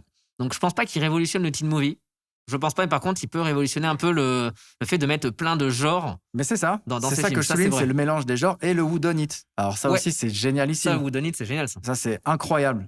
C'est ce Ah qui bah, fait le bien film, sûr. clairement. Bah, c'est un peu le but. En vrai, c'est un peu le but après d'une enquête ou même d'un thriller ou autre, en fait, c'est de savoir. Comme le qui dit Randy à un moment dans le film, tout le monde est suspect. Tout le monde Et est c'est vrai que suspect. t'es à un moment, quand tu regardes le film, C'est ça. il fallait que je la place. Hein. Non, mais Et- il fallait la placer. et Tu c'est l'as vrai que placée à quand- la moitié, ça va, c'est pas C'est beau, mal. c'est beau. Oh, ça va, ça va.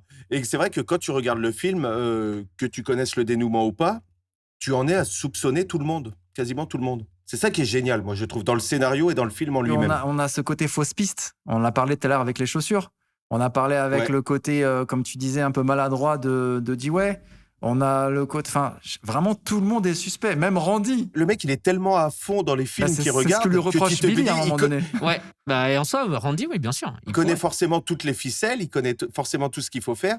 Tu te dis, bah, il est parfaitement possible que ce soit lui le suspect numéro 1, quoi. Bah, c'est ça, parce que même le tueur, tout au début, il lui dit voilà, il faut jamais dire qui est là, toi qui regardes les films d'horreur, nanana. Puis Randy après, redit ses règles. Lui, c'est la bible du film Donc d'horreur. oui, en fait. Randy pourrait être totalement le tueur. Ça, il n'y a aucun doute là-dessus. Alors, il y a autre chose que je trouve génialissime, c'est qu'une portée qui est ancrée dans le réel. C'est-à-dire que là, on n'est pas face à une entité surnaturelle, comme par exemple Freddy Krueger. Là, on est face à des humains. Et donc, du coup, on a ce côté aussi qui est drôle et terrifiant à la fois. Même Halloween, en fait, Michael Myers, voilà, il y a un côté un peu démon. Jason aussi. D'ailleurs, Jason le mort-vivant, après, voilà, carrément, là, Oui. on est vraiment complètement dans du surnaturel. Mais là, on a un parallèle avec 2 tueurs qui s'amusent dans le cadre d'un jeu macabre, on peut le dire. Et moi, ça me rappelle aussi un petit peu le Funny Game de Heineke. Ah oui. Oui. Et en plus, ce sont aussi des adolescents. D'ailleurs, il y a eu un remake, il a remaké son propre film. Je crois que c'est 97 Funny Game. Bah, c'est la même chose, en C'est fait. la même, ouais, c'est ça, année, ouais. ouais. Et je pense qu'ils ne savaient pas du tout que Scream allait sortir, tu vois. Chacun était dans son film. Pourtant, il y a 2 tueurs. Enfin, c'est vrai que là, en y repensant, vois je viens de me dire, ah ouais. Ah ouais, 2 ça, vous tueurs. l'avez jamais écouté dans aucun podcast, hein, les gars. Hein. Et Non. ouais. Non, mais ouais, Funny Game, Scream. J'avoue, il y c'est a la valeur ajoutée. Hein. Il y a un truc. Voilà, Funny Game, c'est un jeu fun. D'ailleurs, elle lui dit au départ avec Cassie Beckett, on veut jouer un jeu. Ouais. Ah bah voilà, c'est fun. Et en même temps, c'est morbide. Un max de fun avec Billy Loomis. Voilà, exactement. Donc, on peut continuer sur, tu viens de le dire, hein, 2 tueurs. Ça, il faut se rendre compte à quel point c'était ingénieux et inventif. Et c'est parce qu'on s'est tous fait avoir. C'est ce qui a trompé tout le monde en plus. C'est ce qui a trompé ça, tout le monde, ouais. C'est ce qui est fabuleux. C'est Ouais. le mode opératoire de 2 tueurs. C'est complètement... Le must du film, tout simplement, c'est que c'est la fin, en fait. La fin du film, quand, on va dire, 90% des gens se sont fait avoir, je pense, à l'époque où les gens qui ont vu le film pour la première fois se sont fait avoir par le fait qu'il y ait 2 tueurs, c'est le plus indéniable du film, Ouais, c'est vrai. pour moi. Et c'est très rare, en plus, à ce moment-là, de faire 2 tueurs et non 1. on l'a dit dans Funny Game, mais ça, on le sait dès le départ. Ça, on le sait dès le départ. Non, mais c'est vrai que quand tu regardes un slasher, souvent, c'est un tueur. Ouais. Il y en a 2 dans Jason, mais c'est pas au même moment. Ouais. Du début du film à la fin, Oui. tu te focalises en te disant qui est le tueur. Oui, tu penses complètement, pas qu'il y en ouais. a 2. C'est ça qui est fort et que j'ai apprécié la première fois que j'ai vu ce film. Et c'est là où le code des slashers, du coup, a été révolutionné. Et ça, Randy ne pouvait pas le savoir. Ouais. Parce que sinon, il aurait dit, attention, ils peuvent être 2. Mais sauf qu'il n'y avait pas encore Scream. Puisque Scream, c'était le film dans lequel il était. C'est ça. T'imagines, là, vous me suivez là ou vous en Toujours, avez toujours, toujours. d'un Doliprane. C'est parce que là, c'est un truc... ça va loin, en fait. Ça peut être confus, mais quand tu regardes le film après une deuxième fois, une troisième fois, tu revois toute la stratégie des 2 tueurs, donc, et tu te dis que tout est cohérent en plus. Tu te dis, là, c'était lui qui était là à ce Pas moment-là. si sûr. Là, Il y a c'est 2, lui 3 qui a trucs fait ça. qu'on pourra. Sur l'ensemble, après, il y a peut-être Ouais, on va en 2-3 parler des erreurs points comme faibles ça. après. Il y a 2, 3 trucs où on se Ah dit ouais. comment ils ont fait. Ça peut être cohérent sur, on va dire, sur l'organisation Oui. des 2 tueurs, du sûr. coup. Donc, je disais, le montage super bien rythmé. On s'ennuie pas une seconde. Hein. Le film, il fait quand même 1h50. Ouais, pas du tout. Donc c'est incroyable. Non, ça Comme tu m'a- le disais, Damien, quand tu l'as vu sur Canal, t'es assis, tu regardes et t'es pris tout de suite dans le fil. Avec la scène d'intro aussi, déjà. On peut que être. En vrai, la scène d'intro. La scène d'intro, d'ailleurs, on n'en a pas trop parlé. On va en parler tout de suite. Ah ouais, non, mais- Ah, Moi, je suis venu juste parler parce de la qu'il scène y a un d'intro. petit truc que j'ai relevé, moi. Donc, alors là aussi, c'est c'est une masterclass, mais c'est une séquence complètement originale, puisque au départ, on pense qu'effectivement, Drew Barrymore, Casey, je crois Casey. Casey. Ouais, Casey. Bah, Casey. on se dit que Casey Baker. Casey Baker. Baker. Voilà. Baker. Donc Casey Casey Baker, yeah. yeah, you know, Casey Baker, it's Baker. the main character, but no, it's wrong. Female character. I think it's the main character, No. but you know, because it's not true. No, it says something strong. No, man, no, it's the fucking disgrace. No, I can't be agree with that. No, why do you say that, man? Oh, No, sorry, man, man. no, yeah, fucking man. No? Oh, sorry, man. Bon. So, Mais ça le fait hein, quand même. Ça le fait. On pourrait le faire, on grave le pensait que faire en c'était- anglais. Hein, ouais, on pensait que c'était la lead actrice, Leather Cress, mais en fait, pas du tout. Et là aussi, c'est un coup de génie énorme. En plus, c'était la seule qui était connue, le plus. C'est un coup de génie du film, c'est que finalement, les noms les plus connus, surtout à l'époque, sont les seconds rôles, que ce soit Ouais. Henry Winkler qui a fait Fonzie, Ah On va bah en oui. parler Dabler après. qui Attends. Gardons un Ah, petit pardon, peu. mais- Gardons un petit peu. Mais pour Autant pour moi. Pour revenir autant pour sur Casey, déjà, c'est déjà une référence à un autre très grand film qui s'appelle Psychose d'Alfred Hitchcock. Parce que Exactement. déjà, dans Psychose, pareil, spoiler, ce qui arrive à Marion Crane, donc Janet Leigh, au Qu'on milieu pense être l'héroïne qu'on pense principale. être l'héroïne principale, parce que c'est vrai C'est que celle qu'on suit. Hein. c'est celle qu'on suit, parce qu'elle vole de l'argent, elle s'en va, celle qui va à l'hôtel. C'est elle Mais- vraiment. mais elle, c'est encore plus de séquences, elle. Hein. Là, Elle a elle, beaucoup plus de Ouais. séquences, mais je crois, elle meurt au bout d'une demi-heure de film. Voilà, un truc comme ça. Et là, justement, t'as ce choc et c'est une référence. C'est une référence. On s'est dit, bon, en plus, on va mettre Drew Barrymore. C'est elle, Drew Barrymore, en plus, qui a demandé à être. Parce que de base, elle avait auditionné pour Sydney. Ok. Et on lui a dit, non, je sais plus, il préférait quelqu'un d'autre. Il a dit, ok. Donc, je vais faire la scène d'intro. Comme ça, les gens, ils vont pas du tout se douter. Énorme. Sachant qu'elle était très connue dans les années 90, ils se sont dit banco et go, quoi. Et c'est vrai que quand tu vois le film, je pense qu'aujourd'hui, quand tu le revois, Drew Barrymore, tu connais pas. Enfin, si tu connais un petit peu, oui, mais aujourd'hui, si tu le vois, tu te dis bon, bah ok, oui, ça peut être la première victime. Mais je pense qu'à l'époque, ça fait comme si on tuait Lily Collins, par exemple, de Emily in Paris. On se dirait, mais jamais elle pourrait mourir. En fait, si. Et c'est pour ça la scène d'intro, c'est on se dit en fait, C'est la très bonne idée tout du le film. monde peut y passer. Et en plus, alors ce que je regardais, moi, parce que pour l'avoir vu tout à l'heure, ça démarre. En fait, tu as le titre Scream qui s'affiche et ça démarre sur une sonnerie. Et ce qui te met tout à fait dans le thème, en fait, de ce que va être le film. Ah oui, bien sûr. Au début, tu te demandes ce que tu regardes, en fait. Tu te demandes ce que tu regardes, si c'est effectivement une parodie. Parce que tu as le cliché de la fille, on va le dire un peu bêta. Tu sais que, je sais pas, moi, un inconnu t'appelle. Oui, oui. Tu dévoiles pas ta vie comme elle le fait. Bah, et encore, elle dit pas son nom, mais je crois juste. Non, mais grosso modo, elle se livre un peu. Bah oui, Oui, j'ai un elle copain, se- oui, je mais- suis en train de manger du popcorn. ouais, mais attends, je veux là, dire- si je peux me permettre de mettre un petit bémol sur ça, je vois très bien ce que tu veux dire, mais il faut se remettre aussi dans le contexte. Non, mais je vais te dire où je vais Et en c'est venir censé après. être Los Angeles, Californie. Ils sont beaucoup plus ouverts hein, qu'en France. Ouais, non, En mais France, je vais c'est te allô, dire- ouais, c'est qui, casse-toi, boum, tu raccroches. Fin Là-bas, du film. tu vois, tant que t'es respectueux, quelque part, c'est plus prudent. C'est plus prudent. Mais après, en fait, ce que je veux dire, là où je veux en venir, c'est qu'elle se dévoile vachement, finalement, face à un inconnu. Parce que à la base, c'est censé oui, mais être une erreur. elle se doute pas que c'est un psychopathe, le mec. Elle doit se dire, Ouais, ouais, c'est non, un mais mec, voilà, il est justement. tout seul. Non, mais quand c'est une erreur de numéro, je sais pas, quand c'est une erreur de numéro, tu racontes pas ta vie en Ah, général. mais moi, j'ai déjà parlé avec des inconnus comme ça. Hein. Jusqu'à ce moment fatidique où le mec lui dit mais j'aime bien savoir qui je regarde. Oui. Je sais plus Surtout ce qu'il qui dit c'est qui exactement. Voilà. En plus, oui, en plus. Non, mais ça on le sait qu'après, ça. Non, mais t'as des trucs intéressants, c'est que après, justement, je vous pose la question. Est-ce que vous, par exemple, dans les années 90, si par exemple vous receviez des appels d'inconnus, est-ce que, limite, peut-être voici un peu plus au téléphone, où on se dit, ah, pourquoi pas, c'est vrai que là, aujourd'hui, on se dit ça, parce qu'on est en 2020 et qu'on se dit, ouais, vas-y. À l'époque, moi, non. Ah ouais, même moi, à non. l'époque. Honnêtement, quand t'avais quelqu'un qui t'appelait ou qui s'était franchement trompé de numéro, tu t'étalais pas, en fait. Ok, ouais, après, il rappelle Après, plusieurs fois. il y a plein de paramètres. Il y a l'humeur, il y a comment t'es, tu Oui, vois. voilà, il y a Il y ça a aussi. dans quel mood tu es, il y a plein de trucs comme ça. Et lui, Il est malin parce qu'il la joue finalement mais il au est pas charme. insultant, Parce tu que vois. Ouais, en fait, ça fait comme si c'était une conversation sur Messenger. Quand tu regardes la scène d'introduction, finalement, il est en train de la charmer déjà. Ouais, c'est ça, et ça marche. Si En tu fait, regardes, il la charme et ça marche. Il dit, je rappelle, c'est pour m'excuser. Donc, tu vois, il a un côté aussi un peu, voilà, cool, gentil. Et je veux juste C'est ça, parler. ouais. Et puis, elle lui dit, ouais, il y a Oui, des c'est trucs ça. de En téléphone fait, rose pour ça que. Donc, elle le rembarre gentiment. Mais tu vois ce que je veux dire? Donc, elle est pas non plus, ouais, salut, vas-y, j'ai envie de te parler, restons en ligne. Elle s'étale quand même vachement, je trouve, pour Oui, oui. quelqu'un Mais que t'es pas censé mais connaître. c'est une Et question.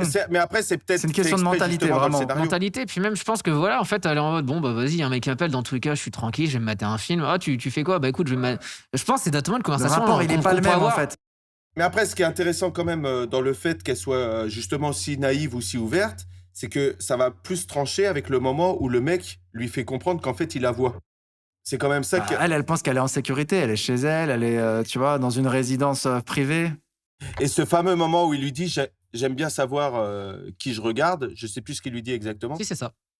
J'aime ce moment où le film bascule dans le sérieux, en fait. Bah, en fait, dans tous les cas, en plus, il y a un espèce de. On peut pas un vite de mise en scène sur cette séquence-là. C'est qu'en fait, au début, la caméra en fait, suit voilà, Drew Barrymore. On se dit, bon, voilà, c'est tranquille. Et c'est au moment donné. En fait, elle regarde jamais la caméra. Et au moment donné où il dit, j'aime bien savoir qui je regarde, la caméra se rapproche d'elle. Et là, on comprend en mode, OK, là, je suis en danger. Tandis qu'en fait, elle est souvent plus filmée de dos, vraiment comme si elle était observée. Et là, ça fait comme si qu'après, elle se rendait compte que là, en fait, bah, la caméra, c'est le tueur. Elle est en danger. En plus, il y a toutes les fenêtres. Et c'est exactement ce moment qui est exceptionnel dans le film, c'est ce moment où finalement tu plonges dans le film, en fait. Tu es dans le film C'est à ça. ce moment-là.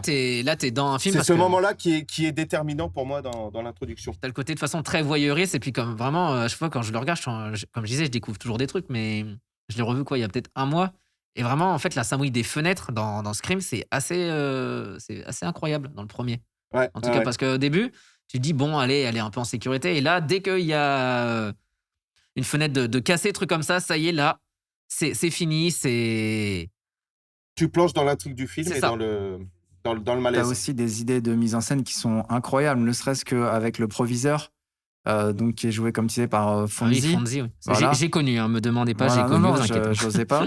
Mais Happy, tu vois, Happy Days. le fait quand Moi, je connais pas. quand il se fait tuer, tu vois en fait le reflet du tueur dans son œil. J'avais jamais vu Ah, ça. génial. Référence oui, à ça, c'est Psychose génial. d'ailleurs encore. Ouais, aussi. mais ça, c'est énormissime. Tu parlais des effets de fenêtre, mais il y a aussi on peut dire aussi des effets de miroir. Ouais. Parce qu'il y a une scène aussi que je trouve assez marrante, le côté un peu stalker, qui est emprunté à Halloween. C'est à un moment donné, ils sont dans un supermarché. Sydney et Tatum qui sont dans un supermarché. Mhm. Je crois que c'est pour faire les courses là pour la Ouais, soirée. J'ai jamais compris cette scène, je l'aime pas Et, du tout. mais moi, en fait, elle me fait gaulerie. En fait. Non, mais bien. je l'aime pas du tout parce que je me dis, là dans tous les Attends, cas, là, le je tueur se kiffe, fait moi. gauler. Et en fait, elle est complètement illogique parce que Quand tu vas dans un supermarché, t'es super fliqué en général. Non, mais Oui, là, oui, le- tu viens déguisé en tueur non, mais dans un tu supermarché. comprends ouais. pas. Le mec, tu le vois. Ouais, c'est ça. La porte là, elle se ferme là du truc réfrigéré là. Il est un peu penché. Juste avant cette scène, elles sont chez Tatum en train de discuter, puis après tu le vois, je sais pas si tu te souviens de Oui. cette scène, tu le vois furtivement entre Mais les ça, à la arbres. limite, oui. Là, à la limite, oui. Dans le supermarché, je suis d'accord, c'est un peu Mais gros. dans le Là. supermarché, ouais, il y a un tueur qui tue avec un. Non, je suis d'accord. Au rayon surgelé, non. Je suis désolé, non. Concrètement, dans la ville, il y a un tueur qui tue avec un costume. Le mec, il se balade dans un supermarché. Surtout, on est quand même aux États-Unis, c'est sûr qu'il y a des caméras de Il y a surveillance. des caméras de surveillance à chaque rayon. Franchement, j'aimerais trop voir les caméras de surveillance, mais du point de vue. Ouais. T'es en mode, mais qu'est-ce qu'il fout là Et lui genre, il est là. Mais le mec, il fait ses courses, et normal. tu sais pas pourquoi il regarde le miroir. Et tu sais pas pourquoi il regarde la porte réfrigérée aussi. C'est ça qui est Peut-être chelou. non, mais peut-être qu'il a envie de poisson pané et tout. On sait pas. C'est on un sait délire. pas. Hein. Ouais, Non, ouais, non, c'est mais vrai. cette scène-là, en fait, je trouve que c'est la seule scène où là, on peut pas savoir déjà C'est too much. qui est comme tueur, ou alors est-ce que c'est vraiment dans la tête de Sydney. Est-ce que on sait pas. Mais je pense que moi, c'est la valeur ajoutée de ce qu'on disait avec à chaque fois cet espace de dosage entre, tu sais, le drôle et le terrifiant. Moi, à mon avis, cette scène-là, elle est restée par rapport à ça. Mettre un peu plus de légèreté, Ouais. là où à un moment donné, tu sens qu'après, ça va charcler derrière. Ouais, je pense que Enfin, c'est une seule ça. fois Ouais. dans le film, justement, quand le tueur apparaît ou même il fait des apparitions, c'est toujours des apparitions logiques où le personnage est tout seul. Là, c'est comme si à un moment donné, t'avais une scène dans le commissariat, C'est une scène what the fuck, en fait. tu vois le tueur. Tu vois le tueur dans une fenêtre au commissariat, t'es en mode bah non, là, il y a tous les flics. Non, c'est. Sauf si t'es Terminator, mais là, c'est compliqué. Voilà, sauf si t'es Terminator. La scène du supermarché, elle est too much. Franchement, elle est Ouais. too much. On avance un petit peu. Alors, la BO, moi, que je trouve génial aussi. Marco je Beltrami, trouve que c'est ouais. des musiques qui subliment vraiment les scènes. Dun, dun, dun, dun, dun, dun, dun, dun, dun. Mais ça, c'est vraiment, pour Ouais. moi, c'est vraiment Je un reconnais thème. pas là. Ah, le bâtard. Ça, c'est un thème pour moi qui est vraiment. Mais je le remplacerai en montage. Ça, c'est vraiment un thème pour moi, tu vois. C'est un thème qui est vraiment propre à l'univers de Scream. Il y a vraiment, deux thèmes. Il y a deux thèmes. Ah ouais, il y a le thème de Sydney là que Ouais. je ne vais pas faire parce que je Ouais. ne sais pas chanter, mais. mais c'est vraiment un thème qu'on reconnaît et qui, pour moi, contribue énormément à l'univers, en fait. De ouf, de ouf. c'est Non, énorme. Marco Beltrami, sur les 4 Scream, je sais pas s'il fait le 5, il a fait un taf très très bon. Clairement, ce qu'il fait, je suis pas fan de tout son travail de Ok. compositeur, mais pour Scream, non, il a vraiment composé une BO culte de films d'horreur et c'est rare quand même, dernièrement, des films d'horreur qui ont des BO. Je crois que la dernière, ça doit être Saw. En Ouais, vrai, qu'on bien se vu, ouais. souvient Ouais, ouais. tous. Ouais. Sinon, parce que, ouais, en vrai, là, non, même en 2010, la BO de Conjuring, tout ça, pas du tout. Non, non. Là, il y a vraiment un thème. Ah oui, il y a un thème pour chaque personnage, il y a un thème. Enfin, non, ça marche très bien. Moi, j'aime bien les Don't Fear the Reaper. Ah oui, la reprise, ouais. Allez. Ouais, la reprise, parce que c'est à la base, c'est une chanson des années 70, hein, clairement, qui fait vachement rock'n'roll, vachement. Une des séquences que tu préfères en plus dans le film, on peut le dire. La musique colle bien, vachement bien à la séquence du moment. Red Right Hand Ah bah oui, aussi. Je crois que c'est pendant le couvre-feu qu'on bah, entend cette d'ailleurs, chanson. aussi sur Don't Fear the Reaper, de base, c'est une référence encore à Halloween. On va en parler aussi. Ok, Ouais. je sais pas si vous faites des blind tests ou trucs comme ça, mais souvent parce que maintenant c'est associé à Peaky Blinders. Ah, ok. La série Peaky Blinders, Ah d'accord, pour moi, c'est Scream. Donc en fait, à chaque fois, il y a toujours un peu cette espèce de discorde. Non, c'est Peaky Blinders. Non, c'est Scream parce que Ah, c'est des fois, tu l'as sur le fil du rasoir, quoi. clin d'œil. Non, mais s'il faut faire plein de jeux de mots en rapport avec la mort, les couteaux, il y a pas de souci. Mais non, en fait, puis même c'est une musique qui est réutilisée dans les 4 Scream aussi à chaque fois. C'est même un peu la BO de Stab, le Red White End de Nick. Je sais pas. Je ne sais plus. Je ne sais plus. On regardera. Qui a vraiment contribué au succès du film, c'est la complicité entre Billy et Stu. Quand j'ai revu le film récemment, il y a quelque chose qui m'a vraiment sauté aux yeux. C'est le cas de le dire, c'est les jeux des regards entre eux. Dans la scène de la fontaine, quand il lui dit en gros, vas-y, ferme ta bouche, arrête de faire ça, mais tu crois que c'est marrant, incroyable. C'est quand, tu le sais. Mais effectivement, c'est super. Alors là, pour moi, c'est encore plus flagrant, c'est quand ils sont dans le vidéoclub et qu'ils prennent carrément en sandwich. Et là, t'as Stu qui pose ses épaules sur Randy, et là, ils le prennent en sandwich. Et tu te dis, mais c'est pas. Quand tu revois le film, tu te dis, mais comment j'ai pas vu que c'était eux? C'est abusé. Le pire, c'est que. Et le regard de psychopathe qui s'échange. Est-ce que Randy lui-même, à ce moment-là, il sait qu'il est entre les deux tueurs? Il le sait pas, non, nous on le sait pas non plus. Mais après, quand tu le sais, c'est vrai que c'est exceptionnel. Si vous regardez le film une nouvelle fois, juste après ça, vous regardez juste le regard de Stu et le coup d'œil que lui lance quand il relâche un peu l'étreinte. Tu te dis, mais c'est pas possible, c'est vraiment un regard de complicité, mais incroyable. Mais surtout, t'as même. Et tu redécouvres le film merveilleusement. Et t'as Stu, en plus, en vrai, il spoil clairement le film au bout de 10 minutes. La scène de la fontaine, à un moment donné, Randy, je sais plus quoi, il cherche un peu Stu. Et Stu lui dit, toi, tu vas être le 3e sur ma liste. Et au début, ça passe vraiment comme ça. Et après, quand tu vois le truc, t'es en mode. Et là, Billy, en fait, il le regarde en mode. T'es con, en fait. Vraiment, il le regarde comme ça et tu dis, ah ouais. Ouais, genre, tu vas nous cramer. Ouais, c'est quoi. ça, mais il lui dit plusieurs fois, en plus, ce Stu, lui. Il a raison, Jamel. C'est ça qui est génial. C'est que quand tu sais le dénouement, quand tu connais la fin et que tu revois le film, c'est génial de voir ces scènes-là. Parce qu'effectivement, tu vois la complicité, tu vois les. Limite, tu comprends l'organisation des deux mecs, ça, en fait. Complètement. Tu vois l'organisation. Attention, fais gaffe, là, tu vas nous cramer au niveau de la fontaine, notamment. Attention, tu vas nous cramer dans le vidéo futur. Un clin d'œil aussi. Ouais, voilà. Et il y a une complicité qui est évidente, mais que tu ne sais qu'après. Et c'est ça qui est fort. Il y a un autre. Vachement bien trouvé dans le scénario. Il y a un autre clin d'œil aussi, c'est quand justement, c'est Billy là qui tue Tatum dans le garage. A priori, quand c'est Billy Billy. tout de suite revient. Il lui fait un clin d'œil à Stu. Et il y a clairement un gros plan sur Billy qui fait un clin d'œil. En fait, quand justement tous les invités s'en vont, et Sidney dit Tatum, je m'en vais. Et t'as Billy qui arrive pile à ce moment-là en mode bouh. Et il fait un clin d'œil à Stu. Et il y a un gros plan sur lui, en fait. Ah ouais. Énorme. Donc tu te rends compte quand même que le mec, il sort avec Rose McGowan et il demande à son pote de la tuer, en fait. Bah, ils vont jusqu'au bout dans leur délire. Hein. Les mecs sont dans leur délire, et c'est-à-dire ils en sont à un tel délire que toi tu vas tuer ma copine et moi je vais tuer ta copine. C'est ça. Et non, et ça se voit. Et là, c'est pour ça, on pense encore, comme Randy, que là c'est Billy le tueur. Jusqu'à après la fameuse scène. Mais en même temps, c'est tellement gros que sur le moment c'est pas possible, et que quand tu vois le film pour la première fois, tu te dis c'est ni lui ni lui. Bah oui, c'est fait. ça, oui. Et c'est en ça finalement qu'il chope tout le monde. Je voudrais aussi parler de l'osmose qu'il y a entre Billy et Sidney. Il y a beaucoup de jeux de regard entre eux. On sent que c'est tous les deux des personnages torturés à leur manière. Et je trouvais que, là, je parle plus du jeu d'acteurs, des comédiens et comédiennes. Tous les deux, ils jouent super bien, quoi. Et je pense qu'ils ont eu le temps de pouvoir s'apprivoiser lors du tournage donc de The Craft, Dangereuse Alliance. Je me suis dit, ça doit être du fait que voilà, ils étaient déjà sur un tournage ensemble. Du coup, ils ont pu travailler un peu plus ça. Et moi, je le ressens vraiment beaucoup, quoi. Au début, il joue un peu, j'ai l'impression, dans les premières scènes, un peu justement comme dans les séries des années 90. Un peu, je trouve qu'il joue pas très très bien justement au début. Okay. Et après, plus on avance dans le film, après on se dit ah non, ok, ils ont. Moi, je trouve qu'il y a quelque chose, il y a un feeling. En fait, il y a une espèce de surjeu dans tout le film. Enfin, on bien voit sûr. Stu, il surjoue, mais même Tatum, elle surjoue. En fait, même Randy. Hein. Randy, en fait, il surjoue. Après, est-ce que c'est leur rôle qui veut ça? Est-ce que c'est leur rôle, ou est-ce que je veux dire aussi c'est parce que c'est dans les années 90, on jouait différemment? Est-ce qu'il y a voilà, il y a plein de questions comme ça, c'est vrai.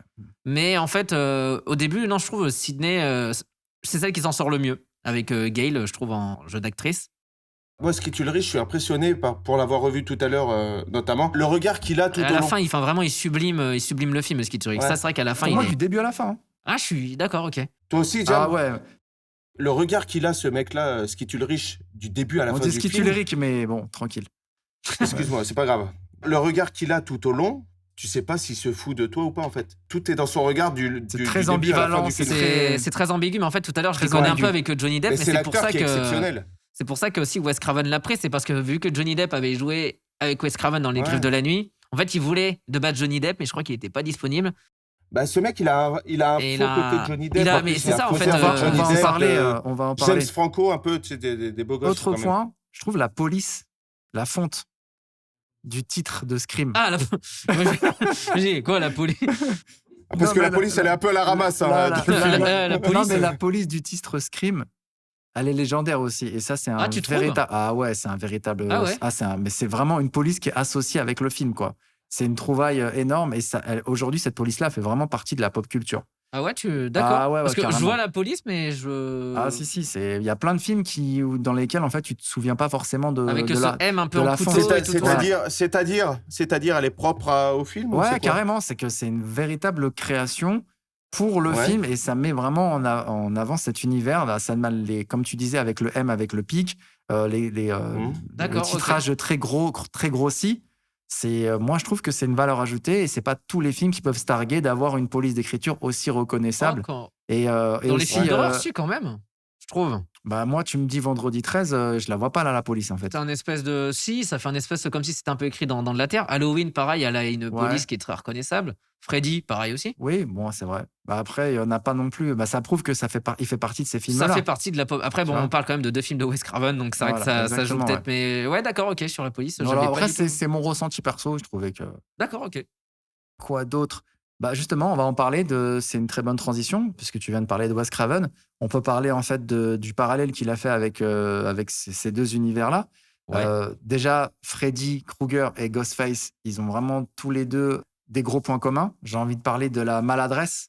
Tu trouves que Freddy Krueger, il a. Oui, je vais te le dire tout de suite. Vas-y. Là, c'est le côté maladroit. C'est-à-dire que Freddy aussi, si tu regardes, surtout dans les suites de Freddy, pas forcément le premier, mais il a ce côté en fait où les jeunes arrivent toujours à lui mettre des coups. En fait, il a toujours l'impression en fait qu'il les laisse gagner à un moment donné. Genre Jason, Halloween, ça n'existe pas. Genre le mec, il arrive, boum, il les tranche, c'est Oui, je fini. vois. Alors que là, lui, il a ce côté où il va se prendre une chaise, il va se prendre un truc. Et avec Ghostface, Le tueur de Scream est très maladroit. voilà, mais Pour revenir à ce que Freddy, tu c'est dis, ouais. vraiment la même chose. Et en plus, ils sont tous les deux, ces deux tueurs qui sont très volubiles, qui parlent beaucoup. Et dans Scream, dans Halloween ou dans Jason, c'est des tueurs mutiques. Alors que là, enfin, mythiques et mutiques. Mais là, si tu regardes sur Freddy, il lâche des punchlines et tout. Et c'est pareil, en fait, pour Ghostface. Ouais, quand il est au téléphone, en tout cas. Ouais. Oui, voilà. Donc, déjà, je trouve qu'il y a ce parallèle-là. Ok. Tu l'as très bien dit, avec Johnny Depp et Skeet Ulrich, c'était fait exprès, hein, Ouais, forcément. ouais. On a aussi deux villes fictives. On a Springwood d'un côté avec les Griffes de la Nuit et Woodsboro. Si tu regardes Springwood, Woodsboro, Je vois pas du tout le rapport. voilà. En fait, wood, ça veut dire bois. Mais non. Donc, non, mais il y a des auditeurs qui le savent pas forcément. Donc, donc, si tu veux, il y a quand même un pont. Ah, il y a des auditeurs. Ouais. Je croyais qu'on était entre nous, les mecs, moi. Non, mais en tout cas, entre la dernière syllabe, tu vois, Woodsboro et Springwood, la première et la dernière Donc syllabe. Robin des Bois, ça vient de là. Voilà. D'accord, ok. Donc, il y a quand même, voilà, je trouve que ça sonne comme une continuité entre les deux sagas. Voilà, donc il y a le wood, le bois. Il ne faut pas confondre avec Promenons dans les bois, un slasher immonde des parle pas années de ça. 90 en France, Aïe, aïe, aïe. Ah. éclaté au sol. On Aïe, s'en aïe, rappelle, aïe. hein, Damien. Français, c'est français, monsieur. Par contre, il y a. On s'en rappelle hein, de Non, celui-là. par contre, il y a un film avec Oui, je m'en Wood souviens, dedans. oui. Il y a un film avec Wood dedans qui est très bien. C'est Boys in the Hood. Non, Cabin in the. Oui, The Boys in the Hood. Ok. Et ça Non, mais s'écrit. déjà, oui, c'est vrai. Et oui, d'ailleurs, oui, aussi pour revenir justement aussi à Wes Craven, ce que tu disais, son parallèle aussi, c'est qu'à un moment donné, dans la scène d'intro, t'as Drew Barrymore, pareil, qui commence à parler de Freddy, et t'as Wes Craven qui lance une pique, en plus aux autres films, qui dit ah ouais, Freddy, c'était bien, bon. Le premier, il est cool, hein, les autres, c'est un peu de la merde quand même. Que le meilleur, c'est le 3 avec de Chuck Russell. Mais Le bon, 3 et tranquille. le 7. Ah, le 7. Le 7, le Freddy qui se passe Ouais, pendant un qui tournage, est déjà très méta, d'ailleurs. qui est déjà très méta et qui est réalisé par Wes Craven. Donc, franchement, la boucle est bouclée. Les femmes fortes, Nancy et Sydney, des héroïnes assez, au final, qui se révèlent, comme je disais, et qui ont quand même un côté assez badass. D'ailleurs, on peut regretter que Heather Langenkamp, elle n'ait jamais fait de caméo dans l'univers de Scream. Et ça, je trouve ça assez scandaleux, parce qu'on a quand même plusieurs caméos dans la saga Scream. Ah oui, c'est vrai, ouais. Et Ouais. elle n'en a jamais fait. Et voilà, je trouve que Wes c'est... Craven lui-même, d'ailleurs. Voilà, exactement. Et Heather, quand même, je trouve que ça aurait eu du sens, quoi. Bon, on sait très bien que Wes Craven l'a fait avec le gardien, donc Ouais. habillé Mm. en costume de Freddy, avec le fameux pull dans le lycée. On a également un personnage qui s'appelle Joseph Whip, Joseph Wipe, je crois qu'on dit. Joseph Wipe, justement, qu'on accusait, là, tu sais, le fameux shérif. Alors, c'est le shérif Burke. Ah oui, Il joue oui, oui. également dans le premier Freddy. Il est aussi Mais oui, il a c'est joué- celui il a qui est un à la rôle de- fenêtre. C'est celui qui est. Voilà, Oui, il a d'accord, aussi un rôle oui. de policier. Et on parlait de Freddy 3, qui pour moi est le meilleur. On a 2 personnages qui finissent empalés dans une télé. Donc, SO Mylène. Ouais. Voilà, SO Mylène, coucou. Et il faut se rappeler qu'à l'époque, les télés, c'était pas des écrans LED plats. Ah ouais. Il y a une petite différence, ouais. La mort nulle en 2020, c'est tout. Avec la télé 4K, ça sera en mode bah maintenant je suis encore debout donc je te tue. Alors là, les tubes cathodiques, il fallait les encaisser. Et on a également, pour terminer sur ce volet donc parallèle entre l'univers de Wes Craven, donc en l'occurrence ces 2 univers, puisque la saga Scream et donc la saga Freddy sont du même maître de l'horreur.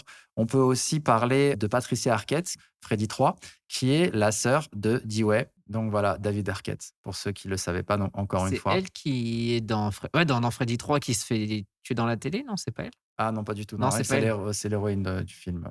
Clin d'œil à Halloween, Plus que des clins d'œil. Tatum à Sydney, le fameux Wes Carpenter.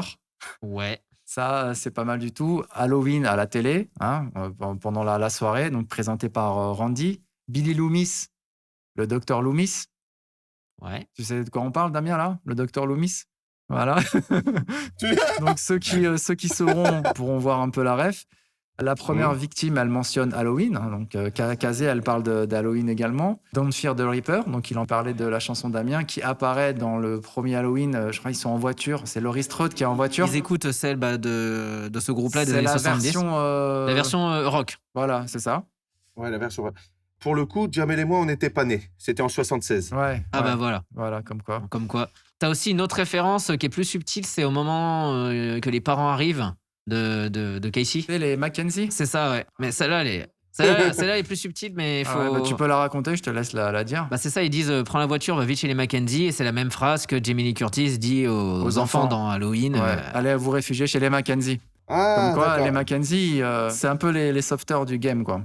Bah la preuve que oui. D'accord. En fait, tu commences d'entrée par une référence. Ah mais en fait, c'est vraiment limite le Scream.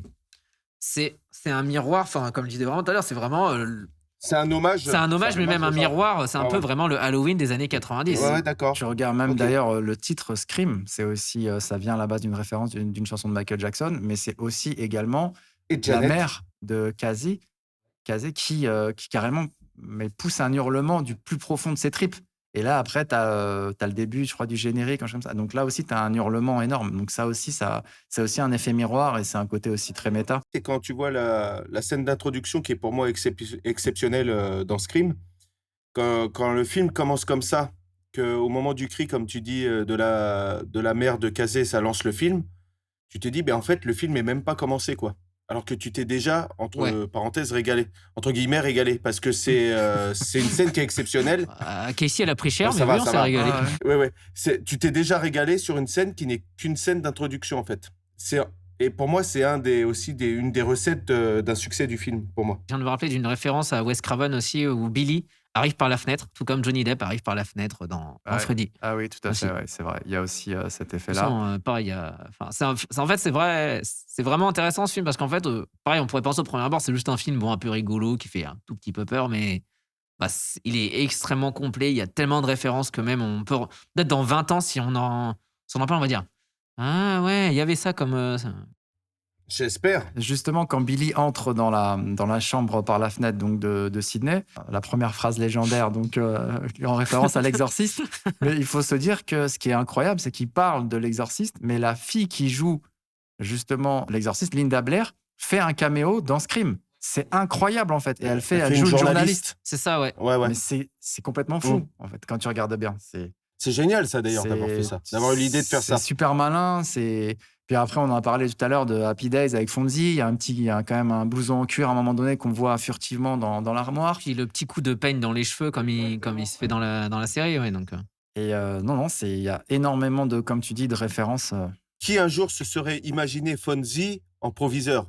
Personne. Ah bah, Déjà, rien que c'est le un film, peu rien que pour l'antithèse. ça, c'est Mais génial. ça serait qui aujourd'hui, Voilà. Fonzie? Rien Si que par pour ça, exemple, c'est génial, ça quoi. serait qui? C'est l'antithèse un peu, Fonzie, à l'époque. C'était Ouais. vraiment le rebelle, le truc, le voyou, Le voyou au grand Ouais, cœur. voilà, tu vois. Fonzie, nous, ça nous parle parce que voilà, on a connu un petit peu. Mais si par exemple, on Non, mais t'as pas devait. pu connaître Fonzie, c'est impossible. Happy Days. Mais ça passait en 86, en Oui, 88. mais j'ai eu des VHS et j'ai eu. Voilà. Je D'accord. suis né en 94, mais. En 94. en 94, mais j'ai connu d'autres trucs avant. Ah J'ai oui, vu ah Retour oui. vers le futur et tout, donc ne vous inquiétez pas. Ah bah ça, je sais que tu l'as vu, Mais Retour vers le futur. non, en vrai, mais Happy Days, pareil, le générique, tout ça, c'est culte en fait. Mais on va dire qui on pourrait avoir comme Fonzie, on va dire aujourd'hui, parce qu'aujourd'hui, Fonzie, Bah, il faut un nous, peu- ça nous parle. Mais qui, c'est Bah, pas qu'il y en a qui ne connaissent pas. il y a quand même un côté subversif au niveau du personnage. Il y a un côté anticonformiste. Ça aurait été un peu Renaud, tu vois, en France à l'époque. Après, en termes d'acteurs, aujourd'hui, c'est ça la question? Ouais, c'est ça. Et ça serait qui un peu le Fonzie aujourd'hui? Tu veux dire le Fonzie jeune ou le Fonzie justement Bah, on en va mode dire proviseur de aujourd'hui, quarantaine? aujourd'hui quelqu'un qui Français serait en français ou en américain, n'importe. Ouais, mais qui serait jeune ou qui serait la version jeune Qui ou la serait- version non, proviseur? justement, version proviseur, mais de quelqu'un qui était un peu rebelle à l'époque, Ah en fait. ouais. Bah, Renault, ouais. Renault, je pense que c'est pas mal. Renault. Renault Je pour viens l'époque. d'imaginer juste Renaud à la place de Fonzie, ça me termine. Non, mais dans l'idée du blouson noir rebelle et tout, anticonformiste, Il ouais. veut dire dans le cinéma.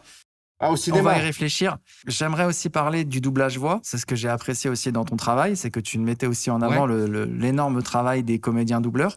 Je voulais parler donc de Virginie Ledieu qui qui interprète en l'occurrence Drew Barrymore, Ouais. mais aussi Willow dans Buffy contre les vampires, la princesse Athéna dans Les Chevaliers Zodiac. Nous on l'a énormément connue Ça, via le club j'ai de moins- Roté. ça, j'avoue, oui, j'ai Et, moins connu. Voilà. Il y a aussi également la comédienne donc, qui fait habituellement la voix de Julia Roberts. Donc, Céline Monsara, oui. Céline Monsara, donc, Et Bulma. et Bulma, qui joue, Gail. en l'occurrence, Gail. Le tueur, bien sûr, est doublé par Emmanuel Curtil, qui fait Jim Carrey. Le tueur au téléphone, c'est Jim Carrey. Ah ouais, C'est ouais, très ouais. bizarre, en fait, parce qu'au début, on se dit, c'est Jim Carrey, c'est pas Jim Carrey. Et en fait, quand il part un peu dans le délire, on dit, c'est totalement Jim Carrey. Ça me fait penser à un truc. Est-ce que vous l'avez vu en VO, ce film? Bien sûr, je le vois plus en VO aujourd'hui. Je l'ai jamais vu en VO. Avant, moi, je le voyais perso. beaucoup en VF.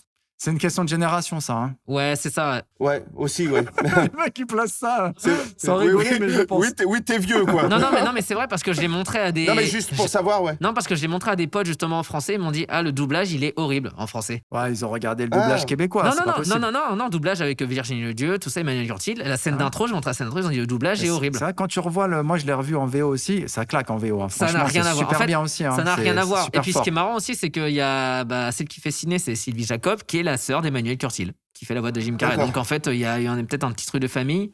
Stu, il est doublé par, normalement, la voix de. Mais la voix de Randy, elle est top. La voix de Randy, Non, c'est la voix de franchement. Fred dans Scooby-Doo. La version française, je la trouve excellente. Ah hein, non, pour la le coup. version de français, ça allait très bien, mais c'est marrant parce que Matthew Lillard, qui est dans Scooby-Doo, enfin, il y a un Et espèce Skid de. Ulrich, il a une super voix aussi. Skid Ulrich, je ne sais plus qui le fait, mais non, il y a des très bons comédiens. De toute façon, on est dans les années 90. C'est donc l'âge d'or. C'est l'âge d'or.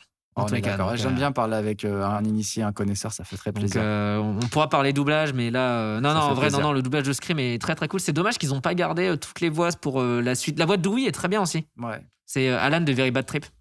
Bah, elle colle, en tout cas. Elle est très cool, elle est très très cool. Et après, ils ont repris Arnaud Arbessier qui fait Sawyer dans Lost, qui passe très bien aussi. On passe à la dernière partie, Yes. les points faibles. Il y en a, c'est Parce possible. que voilà, c'est un film qu'on a énormément encensé depuis plus d'1 heure.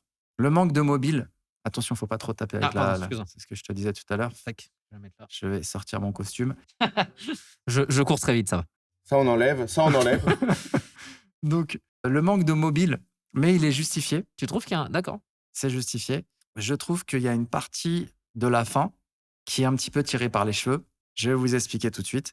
C'est que, alors déjà, je trouve que c'est assez mal vieilli, le côté de Sydney qui se déguise en Ghostface et qui coup de C'était parapluie. Ah, c'est la symbolique, ouais. Ça, Ouais, ça, c'était trop. C'est la symbolique en vrai, ouais. Les parapluies de Cherbourg, ça, franchement, j'ai pas trop, en revoyant le film, Parapluie de Cherbourg avec Ghostface. j'ai pas trop accroché là-dessus, tu vois. J'ai trouvé que c'était un peu ridicule.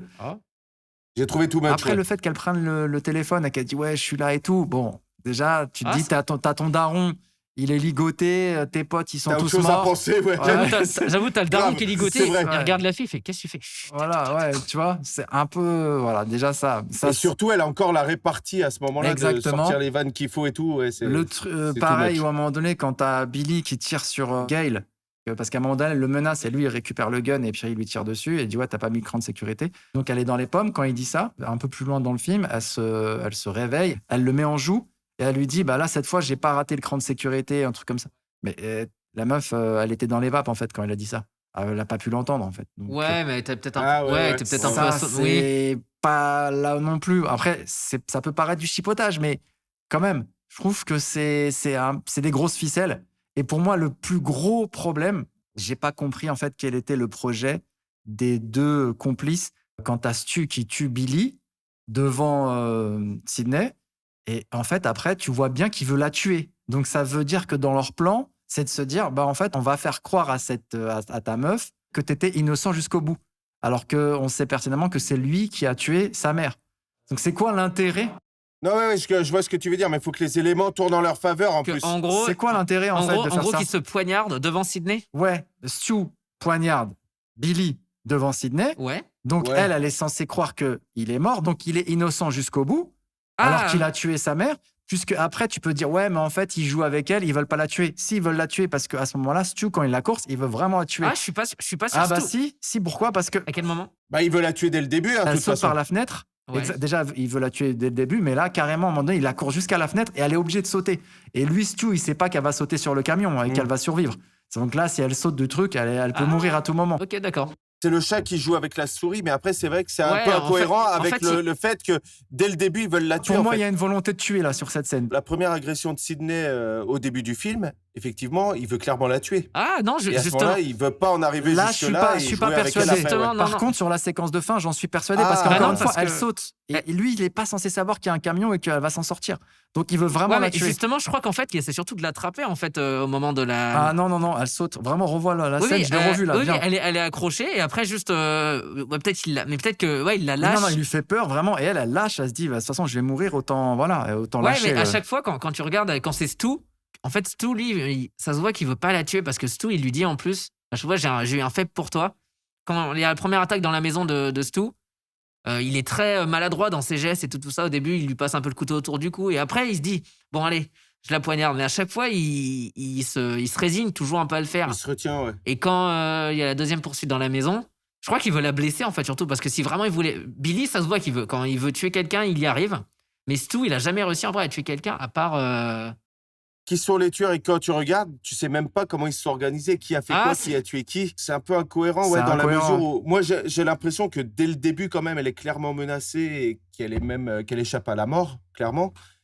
Et qu'après finalement, j'ai plus l'impression, comme je te disais, d'un chat qui joue avec une souris en fait, qui s'amuse plus avec elle plutôt que de la tuer directement. C'est ce côté-là que je trouve incohérent, ouais. Bah, qui colle au côté Tu vois, psychopathe c'est un aussi, peu. ouais. Attention, Le plaisir du Je sais pas si t'as déjà psychopathe. vu ce film-là. Non, Je suis mais. dé- oh là là, je t'ai spoilé un film légendaire, je suis désolé. On va dire que j'ai oublié. Je crois qu'en plus, c'est un des premiers films. attention, Mais merci, merci. Je suis content d'être là. J'ai pas vu Au non début, plus, je me suis merci. dit, vas-y, j'enlève le casque. J'enlève le casque, mais t'es en face de moi, donc. Ouais. Non, bah, je t'ai pas expliqué le mode opérateur. Le mec essaie de se rattraper. Mais je suis pas trop d'accord ouais, sur. Non, mais après, on a chacun notre avis. Ouais, y a pas bien de sûr, souci, bien sûr. En tout cas, eux, ils veulent kidnapper Sydney. Donc, c'est vrai qu'à la fin, on se dit, en fait, si, admettons, Stu, il l'aurait tué dans la maison, pourquoi, en fait, à la fin, j'avoue, ils se mettent des coups de couteau, tout ça, s'ils veulent juste la tuer. Où ils veulent en arriver en Ouais, c'est ça. définitive. Tu sais pas, parce que à la base, Sydney, elle va se barrer. Si tu te souviens, à un moment, elle veut se sauver. Et puis, elle a failli se faire renverser par Gale qui conduit la Ouais. camionnette. Puis, elle revient dans la maison et tout. Donc, il faut quand même que les éléments soient vachement Moi, il y a un favorables truc ouais, qui me. pour qu'ils en arrivent là. Donc, en fait, tu sais pas où ils veulent en venir au début. C'est ça qui est un peu spécial dans le film. Comme elle lui demande à la fin, finalement, c'est quoi, lui, Ouais, c'est ça. son but de Non, tuer mais Sydney? même pas la À lui tuer. C'est même directement. pas la tuer, c'est bah, en fait. La poursuite dans la maison, elle aurait pu durer pendant des heures et à un moment donné, juste Billy se serait réveillé, il se serait tombé nez à nez avec Sydney et elle lui aurait dit mais t'es pas mort toi? Ouais, c'est Et vrai, puis c'est aussi vrai. le fait qu'il est en sang et il dévale les escaliers Ah, en se défonçant. Il s'est défoncé, Voilà, mais là, il s'est défoncé le truc et après il a Là, encore. C'est abusé là aussi. Il aurait pu faire, tu vois, genre descendre les escaliers tout gentiment. Ouais, mais Billy, dans tous les cas, a été plus blessé que Stu. Il s'est pris déjà 3 coups de couteau dans le flanc. Après, Ah il oui, tombe facile, dans les ouais. escaliers. Après, il se refait poignarder par Stu. La non-réaction de Dewey face à la mort de Tatum. Mais d'ailleurs, il est. Ouais, bah, mais il est pas. tu viens juste de m'ouvrir les yeux En là-dessus, fait, moi. il le sait même pas. Non, il le sait pas. Il le sait même pas, en Non, fait. il le sait pas. Le mec, et là j'ai revu Scream 4, et à un moment donné, il y a une scène où il dit ouais, ma sœur, elle avait été tuée et tout. Mais mec, il y a eu 20 ans entre temps là. Il y a aucune réaction dans le scénario. Dans le 2, à ils en parlent un peu vite fait aussi. Ouais, mais lui, on n'a jamais sa réaction. Donc Scream 2, il vient, Dans le 1, il vient de Sergel Weather, donc sa sœur, il s'en fout un peu. il y a Limite. aucune allusion à la Ouais, c'est tristesse, vrai, ou ça. en tout cas, bah, mec, c'est quand même C'est ta vrai. sœur, quoi. Non, mais complètement, ouais. Non, c'est mais vrai. oui, c'est vrai Mais on dirait qu'il est pas au courant. Et il est là. Non, non, mais même s'il est au courant, c'est pas grave. Ouais, et puis dans Scream pas 2, grave, c'est après, ma il n'y a sœur. pas de trauma. Lui, il est pas traumatisé comme Neve Campbell, enfin comme Sidney. ouais. Sidney, elle commence à avoir l'habitude des traumatismes. Donc Ouais, mais lui, c'est quand même sa sœur. C'est sa sœur, puis elle est pas morte. On va Peut-être dire. dans Scream 5, hein, on sait pas. Ouais, donc ça aussi, je trouvais que c'était un peu.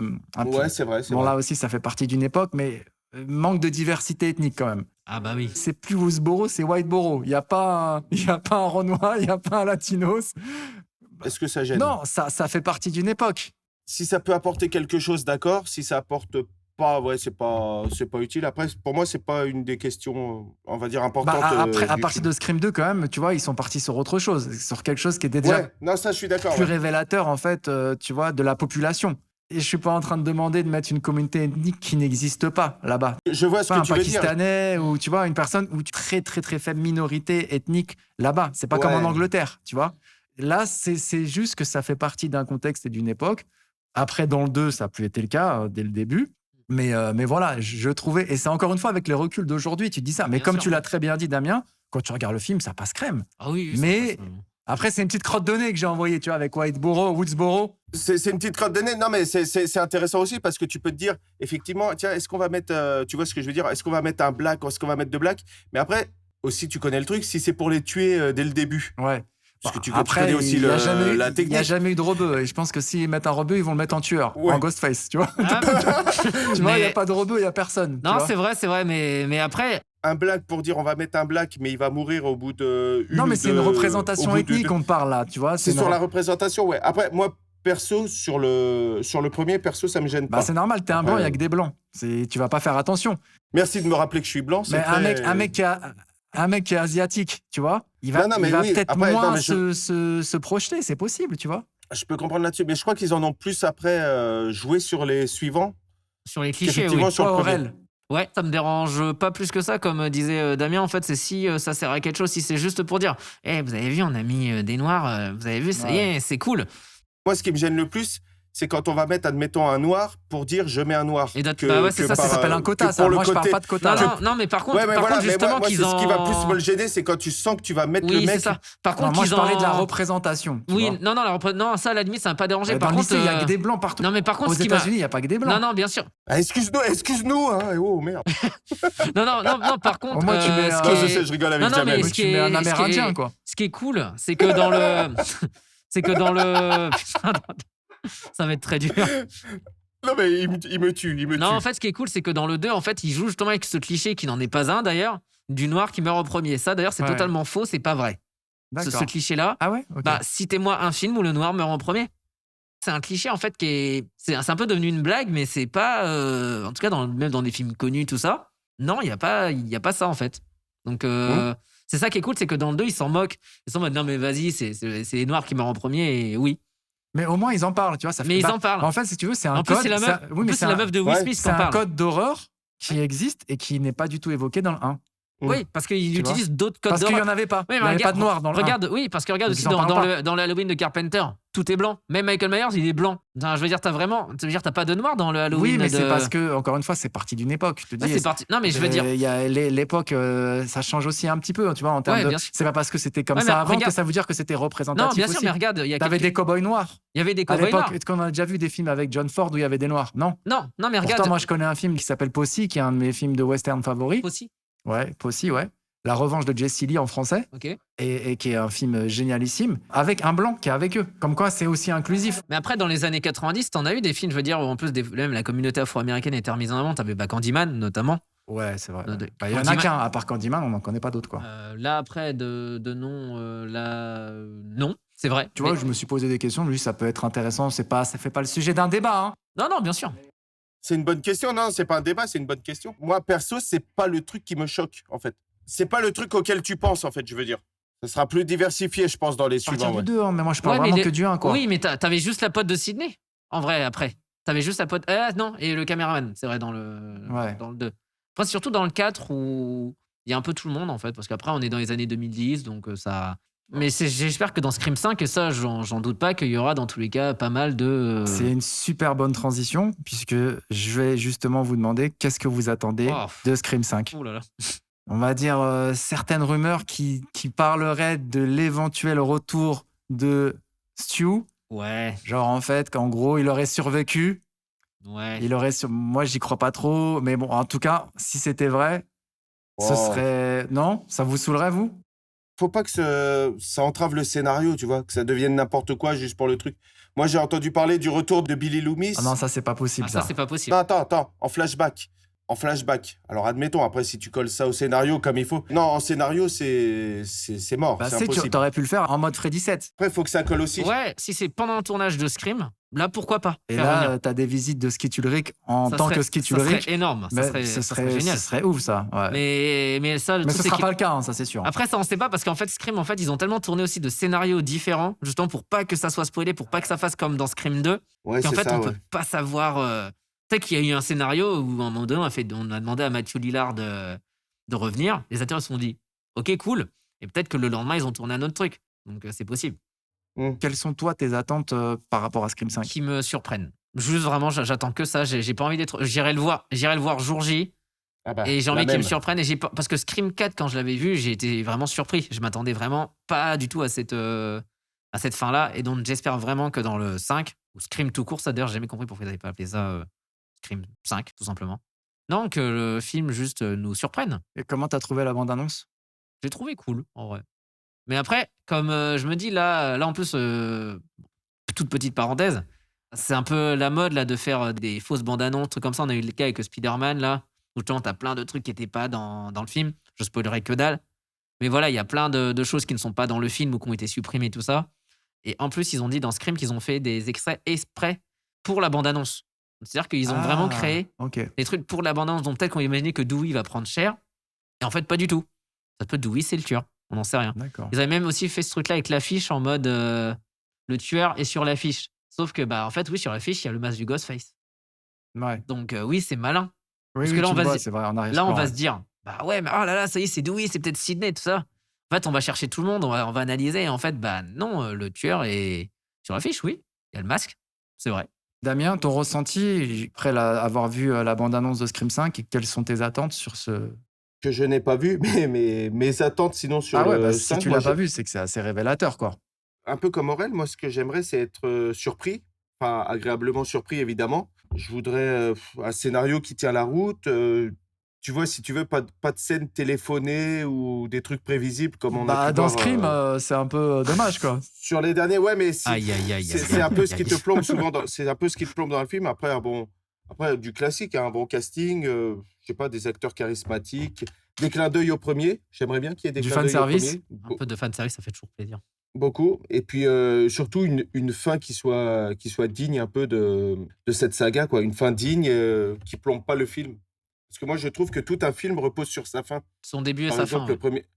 Ouais. le premier Scream, la fin, elle est exceptionnelle et elle sublime le film, en fait. La fin du premier. Et j'aimerais que dans le 5, ça fasse la même chose, en fait. Que la fin ne plombe pas le film, qui peut être bien ou pas bien. Après, on verra ça au moment venu. Mais j'aimerais vraiment une fin intéressante. Ouais. Pour ma part, je suis un peu plus pessimiste que vous. Ouais. J'en attends pas énormément parce que j'ai été beaucoup déçu. Je trouve que c'est une série qui, au fil du temps, peut-être après le 4, en le revoyant récemment, finalement, qui est meilleur pour moi que le 3.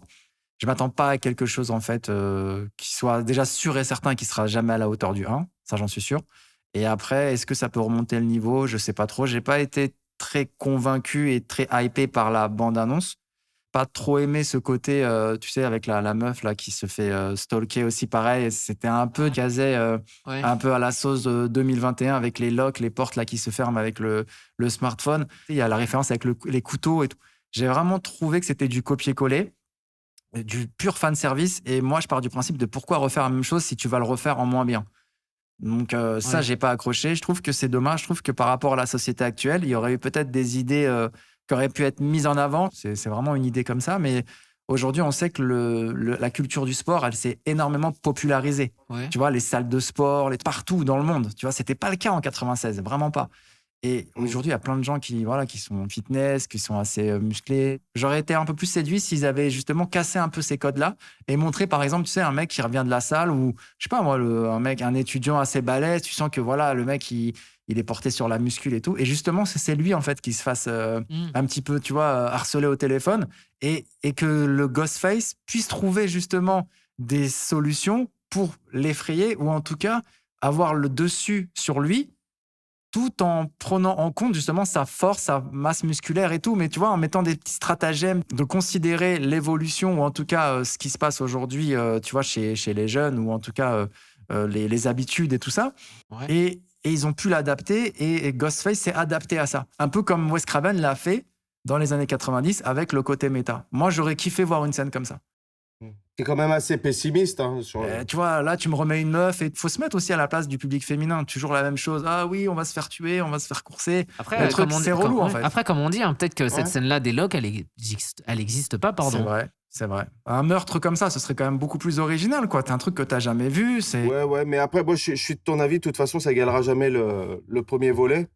Et malheureusement, j'ai peur qu'on soit tous dans l'attente, justement, d'un niveau égal au premier volet. De toute façon, on l'aura jamais. C'est ça qui est Oui, triste. mais on est parti voir Scream 4, on s'attendait pas à voir Scream 1. On était tous les deux. À la fin du film, on se rappelait d'aucun personnage. Bon, je crois qu'il y a quand même la deux blonds, là, qui a aux cheveux courts, Si, là. ouais, c'est Kirby. Aiden, je sais pas, Kirby. Ouais, Kirby, Ouais, ouais. Emma Roberts. Emma, elle était gentille. Elle joue super bien, même surtout sur la fin et tout, en le revoyant. Nickel. Ouais. Mais à un moment donné, elle se propulse comme ça. C'est génial, ça. Ouais, après ça, il y a un côté un petit peu, tu vois. Mais Scream, ça s'est jamais pris non plus au sérieux à 100% Ouais, bon. aussi Après, quand tu elle tue regardes. sa propre mère. Je vois pas Billy Loomis tuer sa daronne, en fait. Non, ouais. Là-dessus, Ouais, mais non. Billy Loomis, il pourrait tuer son pote. Et sa daronne, au Elle fond. n'a pas tué sa daronne. Ouais, non, mais elle L'autre a tué ouais. sa mère normale. Ouais, mais c'est parce Pour que. les réseaux ouais, mais sociaux, pour des likes. en vrai, ça, c'est carrément possible. Ah ouais? Mais bien sûr que oui, je suis juste pour de la fame, les gens, ils feraient n'importe quoi. Là, en plus, en 2011. Non, c'est intéressant, hein, cette thématique. C'est vrai qu'il y a- c'était qu'il y a- super intéressant. En fait, hein, en, le 2000 côté en fame et 2011, tout. il y avait un côté, peut-être un peu comme Wes Craven voyait les jeunes à technologie qui n'étaient pas forcément le meilleur truc. Je trouve que là, aujourd'hui, là, dans Scream 5, s'ils font un truc avec les réseaux sociaux, avec vraiment la popularité des réseaux, c'est sûr qu'ils vont faire un truc et là, ils feront un truc. Ils vont forcément actualiser le Voilà, film. et là, forcément, ils feront vraiment un truc là qui sera dans l'air du temps parce que t'as vu comment Wes Craven parle par exemple de Twitch ou même de YouTube dans Scream The 4. Witch, tu veux dire? De Wish. The Wish. Non, mais c'est exactement ça. C'est ça. Et c'est. Non, mais c'est une private joke. Je l'avais complètement oublié, mais tu me l'as relancé sans t'en rendre compte, hein, comme quoi, tu vois, le destin. Et. Voilà. Non, mais- Witch et Twitch. Non, parce qu'il y a certaines personnes qui mélangent les deux. Ah non, bah. Je comprends. Voilà. Non, voilà. Non, ça va dans. Donc c'est incroyable dans, que dans tu mon m'aies entourage, lancé cette perche-là, c'est fou. Mais non, et Moi, je croyais qu'on allait l'esquiver. non, toujours pas. Tu échappes pas, t'inquiète. Et comment il en parle, en fait, ça fait un côté un peu peut-être, oui, un peu le vieux, un peu qui regarde un peu de nouvelles technologies, qui sait pas trop. Là, je pense dans Scream 5, s'il doit vraiment faire les technologies, il y aura peut-être un meurtre en live sur Twitch. Mais Wes Craven était prof de philosophie et dans une interview, il y avait aussi une phrase qui m'avait énormément touché. Il avait dit, en fait, si les vieux, enfin, tu vois, le trentenaire, quarantenaire, Ouais. les quadras, détestent la musique des jeunes, c'est parce que ça leur rappelle à quel point ils ne le sont plus. Ah, c'est beau. Il y a une part de vrai, ouais. Il y a une grosse part Tu de vois, vrai. parce que ouais. dans toutes les générations, t'entends ça. Ouais, les jeunes, ce qu'ils écoutent aujourd'hui, c'est de la... Mais en fait, c'est pas que t'aimes pas la musique. En tout cas, ce genre, c'est que ça te rappelle que toi, tu n'es plus jeune et tu fais plus partie de leur cercle. C'est bien tourné. Je trouve que c'est très bien tourné. Non, ouais. c'est cool. Non, ça c'est vrai. Mais non, Je vais j'espère. aimer la tectonique. Mais... Ouais, c'est ça. Enfin, aujourd'hui, les jeunes, je sais pas Non, qui faut aiment. pas déconner, non. Voilà. Aujourd'hui, la musique d'aujourd'hui, faut pas non plus déconner, quoi. Enfin, Ouais, c'est c'est- vrai. Oui. Mais voilà, non, Bah, toi, t'es encore jeune, Aurel, ça va. ça va. T'as quel âge, t'as quel âge d'ailleurs? Bah, j'ai 27. Ah ouais, ça va. Ah, T'es ça va. encore ça dans va. la Aïe. vingtaine. Vous allez voir Scream 3 là, à mon âge. Là. Halloween 1 au cinéma, normal. Star Wars. Ouais. Quand t'entends les mecs, j'ai vu Star Wars au cinéma, ça fait peur. La Super Nintendo, on avait déjà touché Le à ça. train en gare de la Ciotat, c'était comment? C'était comment Citizen Kane en salle? Le 2001, l'Odyssée de l'espace. Ouais, voilà. Ouais. Ah, Ouais, la chance. Quoi. c'est le choc. Hein. Et où est-ce qu'on en était? Ouais, voilà. Donc, en gros, c'est un peu. Bon, ça contraste un petit peu avec vos attentes, mais peut-être des fois c'est mieux. Hein. Tu pars comme ça d'un Bien sûr, postulat ouais, de ouais, bien départ sûr. de défaitiste et au final, après, tu as une belle surprise. Et tu viens de m'apprendre qu'effectivement, que les extraits ne seront peut-être pas dans le film, et ça, je ne savais pas. Et je crois que c'est assez novateur parce que je ne savais même pas que ça pouvait exister. Celui Paranormal Activity, il l'avait déjà fait. Le 3, D'accord. ils avaient tourné Ok. des faux plans juste pour la bande-annonce. Si, D'accord. ça existe depuis un bout de temps, ça. Ok. Ceux qui survivront à la décimation seront bannis après l'exécution du châtiment. La décimation. Depuis le règne de Marius, ce rituel sauvage n'a plus jamais été infligé. Donc là, comme je dis, la décimation, je vais parler de films, des slashers, qui sont un petit peu tout le contraire de Scream, là, qu'on vient de détailler. Alors, il y a un film dont je voulais vous parler qui s'appelle Massacre à la perceuse, sorti en 1980. Déjà, le titre est exceptionnel. Je savais qu'il allait mourir de rire, je le connais par cœur. Ah, je suis fan. Massacre à la perceuse, c'est sorti. Massacre à la perceuse. Attention, ça Attends, fait mal. ne Hein. regarde pas sur ton Non, smartphone. je regarde pas. Tu t'es jamais pris une perceuse dans le doigt. Hein, ça se Sorti voit. en 1992 par un certain Sally Mathison. Non, mais attends. Alors, je vous fais le pitch. Après une dure journée à faire du volleyball sur la plage, une des, J'ai l'impression que le mec, il me lit une VHS. une des jeunes décide d'organiser une soirée pyjama, en profitant donc de l'absence de ses parents. Après quelques frayeurs orchestrées par les petits copains des filles, il se trouve qu'un invité surprise se joint à la fête. Un serial killer qui a aussi envie de s'amuser.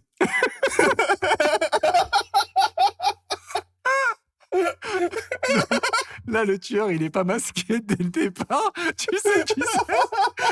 Tu le vois direct dans la bande-annonce. Tu sais pas pourquoi il tue. C'est un grand blond avec une perceuse. T'as l'impression qu'il sort d'Ikea.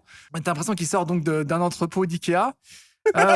C'est vraiment un petit film fauché du début des années 90. Alors, il est trouvable facilement en VHS. Par contre, j'ai vérifié la version Blu-ray. Elle n'est pas à moins de $300 sur eBay. C'est un truc de fou. Ah, quand même. C'est sorti en France, ça, quand même. Ouais, alors c'est Ok. sorti en France, mais le Ça veut nom... dire que ça a été doublé et tout? Ouais, mais le nom de base du film, en fait, c'est un film qui fait partie d'une trilogie qui s'appelle Slumber Party Massacre. Ok.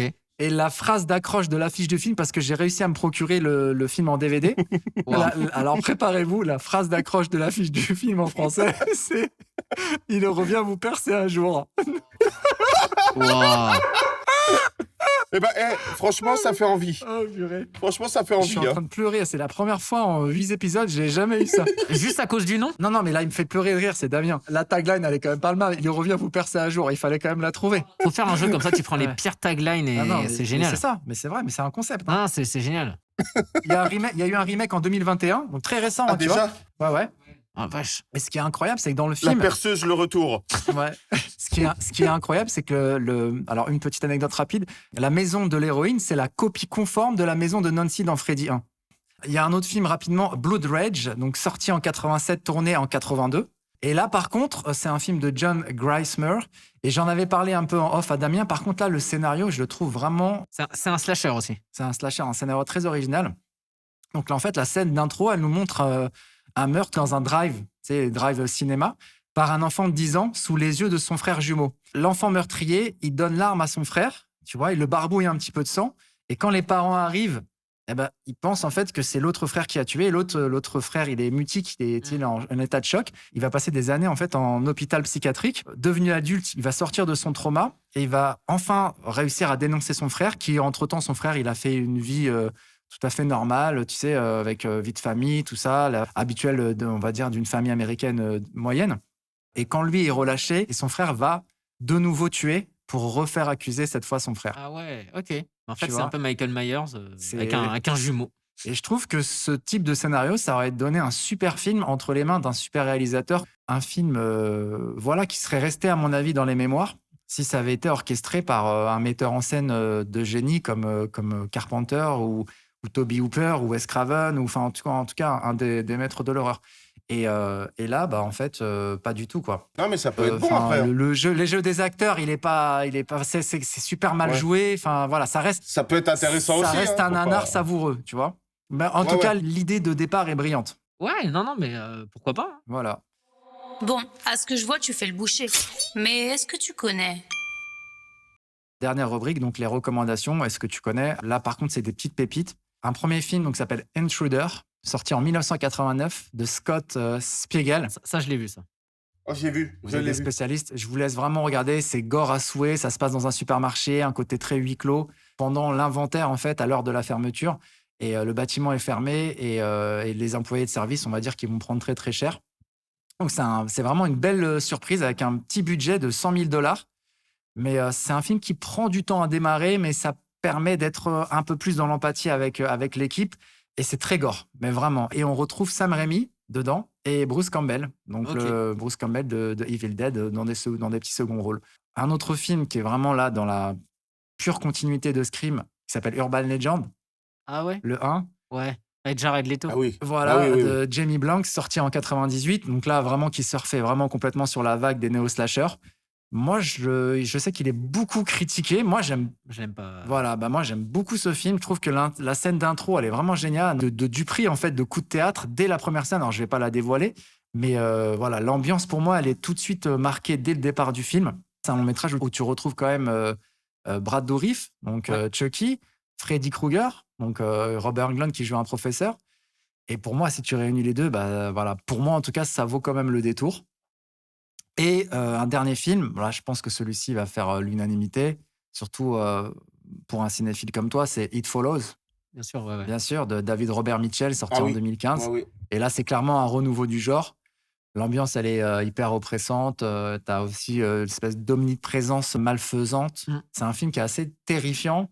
L'utilisation aussi de très grands angles, hein, de courtes Ouais. focales, qui permettent de sublimer un peu le décor de ces zones pavillonnaires, je sais pas, de la middle class, entre guillemets. Ouais, c'est ça. Ouais. Donc voilà, si vous aimez aussi les slashers, donc Intruder de 89, Urban Legend, bon celui-ci il fait pas l'unanimité, mais en tout cas Damien et moi on kiffe, 98, bah, parce que de toute façon il aime 1998 Damien, et It Follows 2015, voilà. Je vais remercier mes invités du soir. Le meilleur pour la fin, donc je vais d'abord parler de Damien. Damien, merci beaucoup. On commence par le mauvais, comme ça il dégage. Damien, c'était vraiment un plaisir. Non, sérieusement, c'était un Voilà, plaisir aussi. Ouais. le petit côté un peu. Damien, il a pour moi. Je vais vous confier quelque chose. À l'époque, on s'est rencontrés, donc en seconde. Et Damien, il avait un petit côté Billy Loomis. Je vais m'expliquer tout de suite. Oula. Sans le côté beau voilà. gosse. En fait, à l'époque, il était beaucoup plus introverti.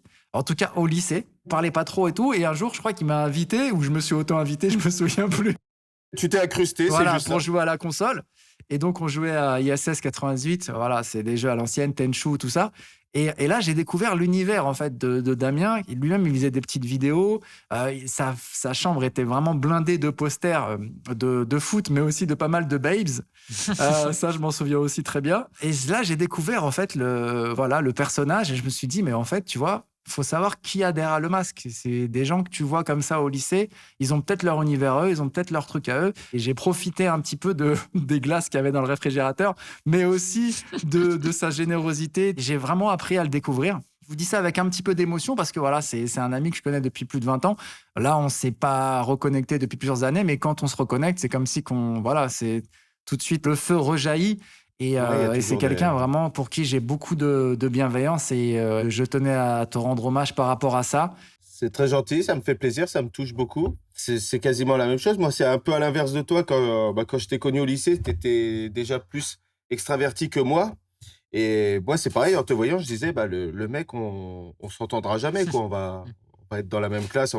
Et au final, on s'est super bien entendu sur des sujets qui nous ont parlé, comme le foot, les consoles, et puis Scream, Le entre cinéma, autres, ouais, c'est justement. vrai. Et on s'est super bien entendu. Et ce que j'ai apprécié, c'est que depuis toutes ces années, on s'est jamais perdu de vue. Puis, comme tu le disais, on se retrouve avec plaisir. Et aujourd'hui, j'ai eu énormément de plaisir finalement à faire ce podcast avec Merci toi beaucoup, ouais, ça me touche. Merci d'avoir accepté l'invitation.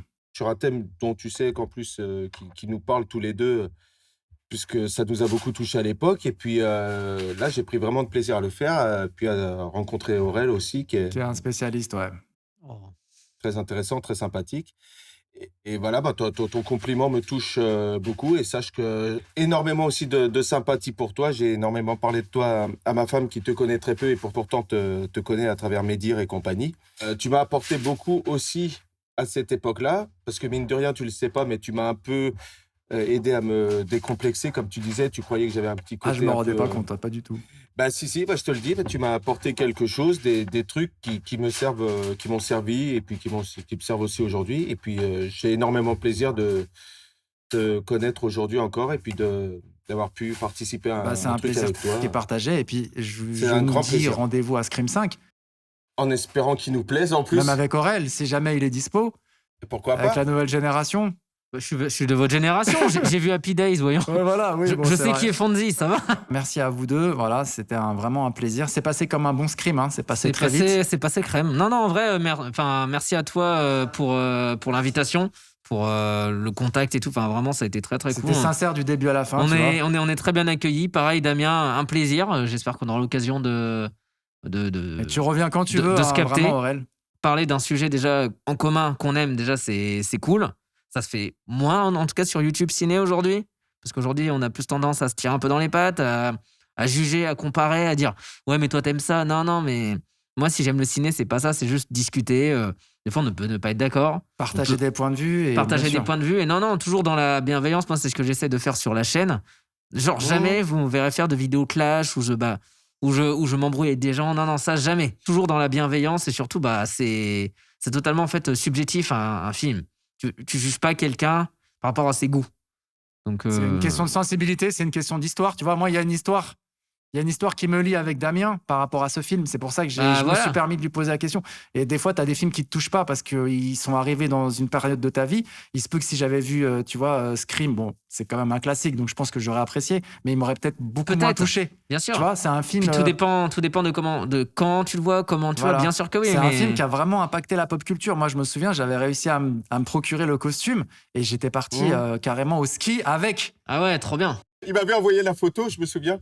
Ouais. Quelque part, c'est notre petit côté fierté d'être un peu plus vieux qu'Aurel. Ouais. C'est d'avoir connu ce film à notre génération, quasiment, où ce film est sorti. Carrément, c'est ça. Et puis, puis c'est cool. Après, moi, je ma génération, pas forcément qu'on a connu Scream à l'époque, mais c'est un film quand même qui nous a aidé à grandir. Moi, c'est pour ça que j'aime beaucoup le cinéma d'horreur, les slashers et tout. Et même juste, c'est un film qui m'a fait aimer le cinéma, tout simplement. Point. Et c'est Pour Jamel et moi, de se dire que finalement, c'est un film qui est de notre génération, pour moi, c'est encore mieux. On aura la même chose. Tu vois, c'est comme les mecs qui aujourd'hui adorent les Beatles ou les Rolling Stones et qui n'ont pas connu ça.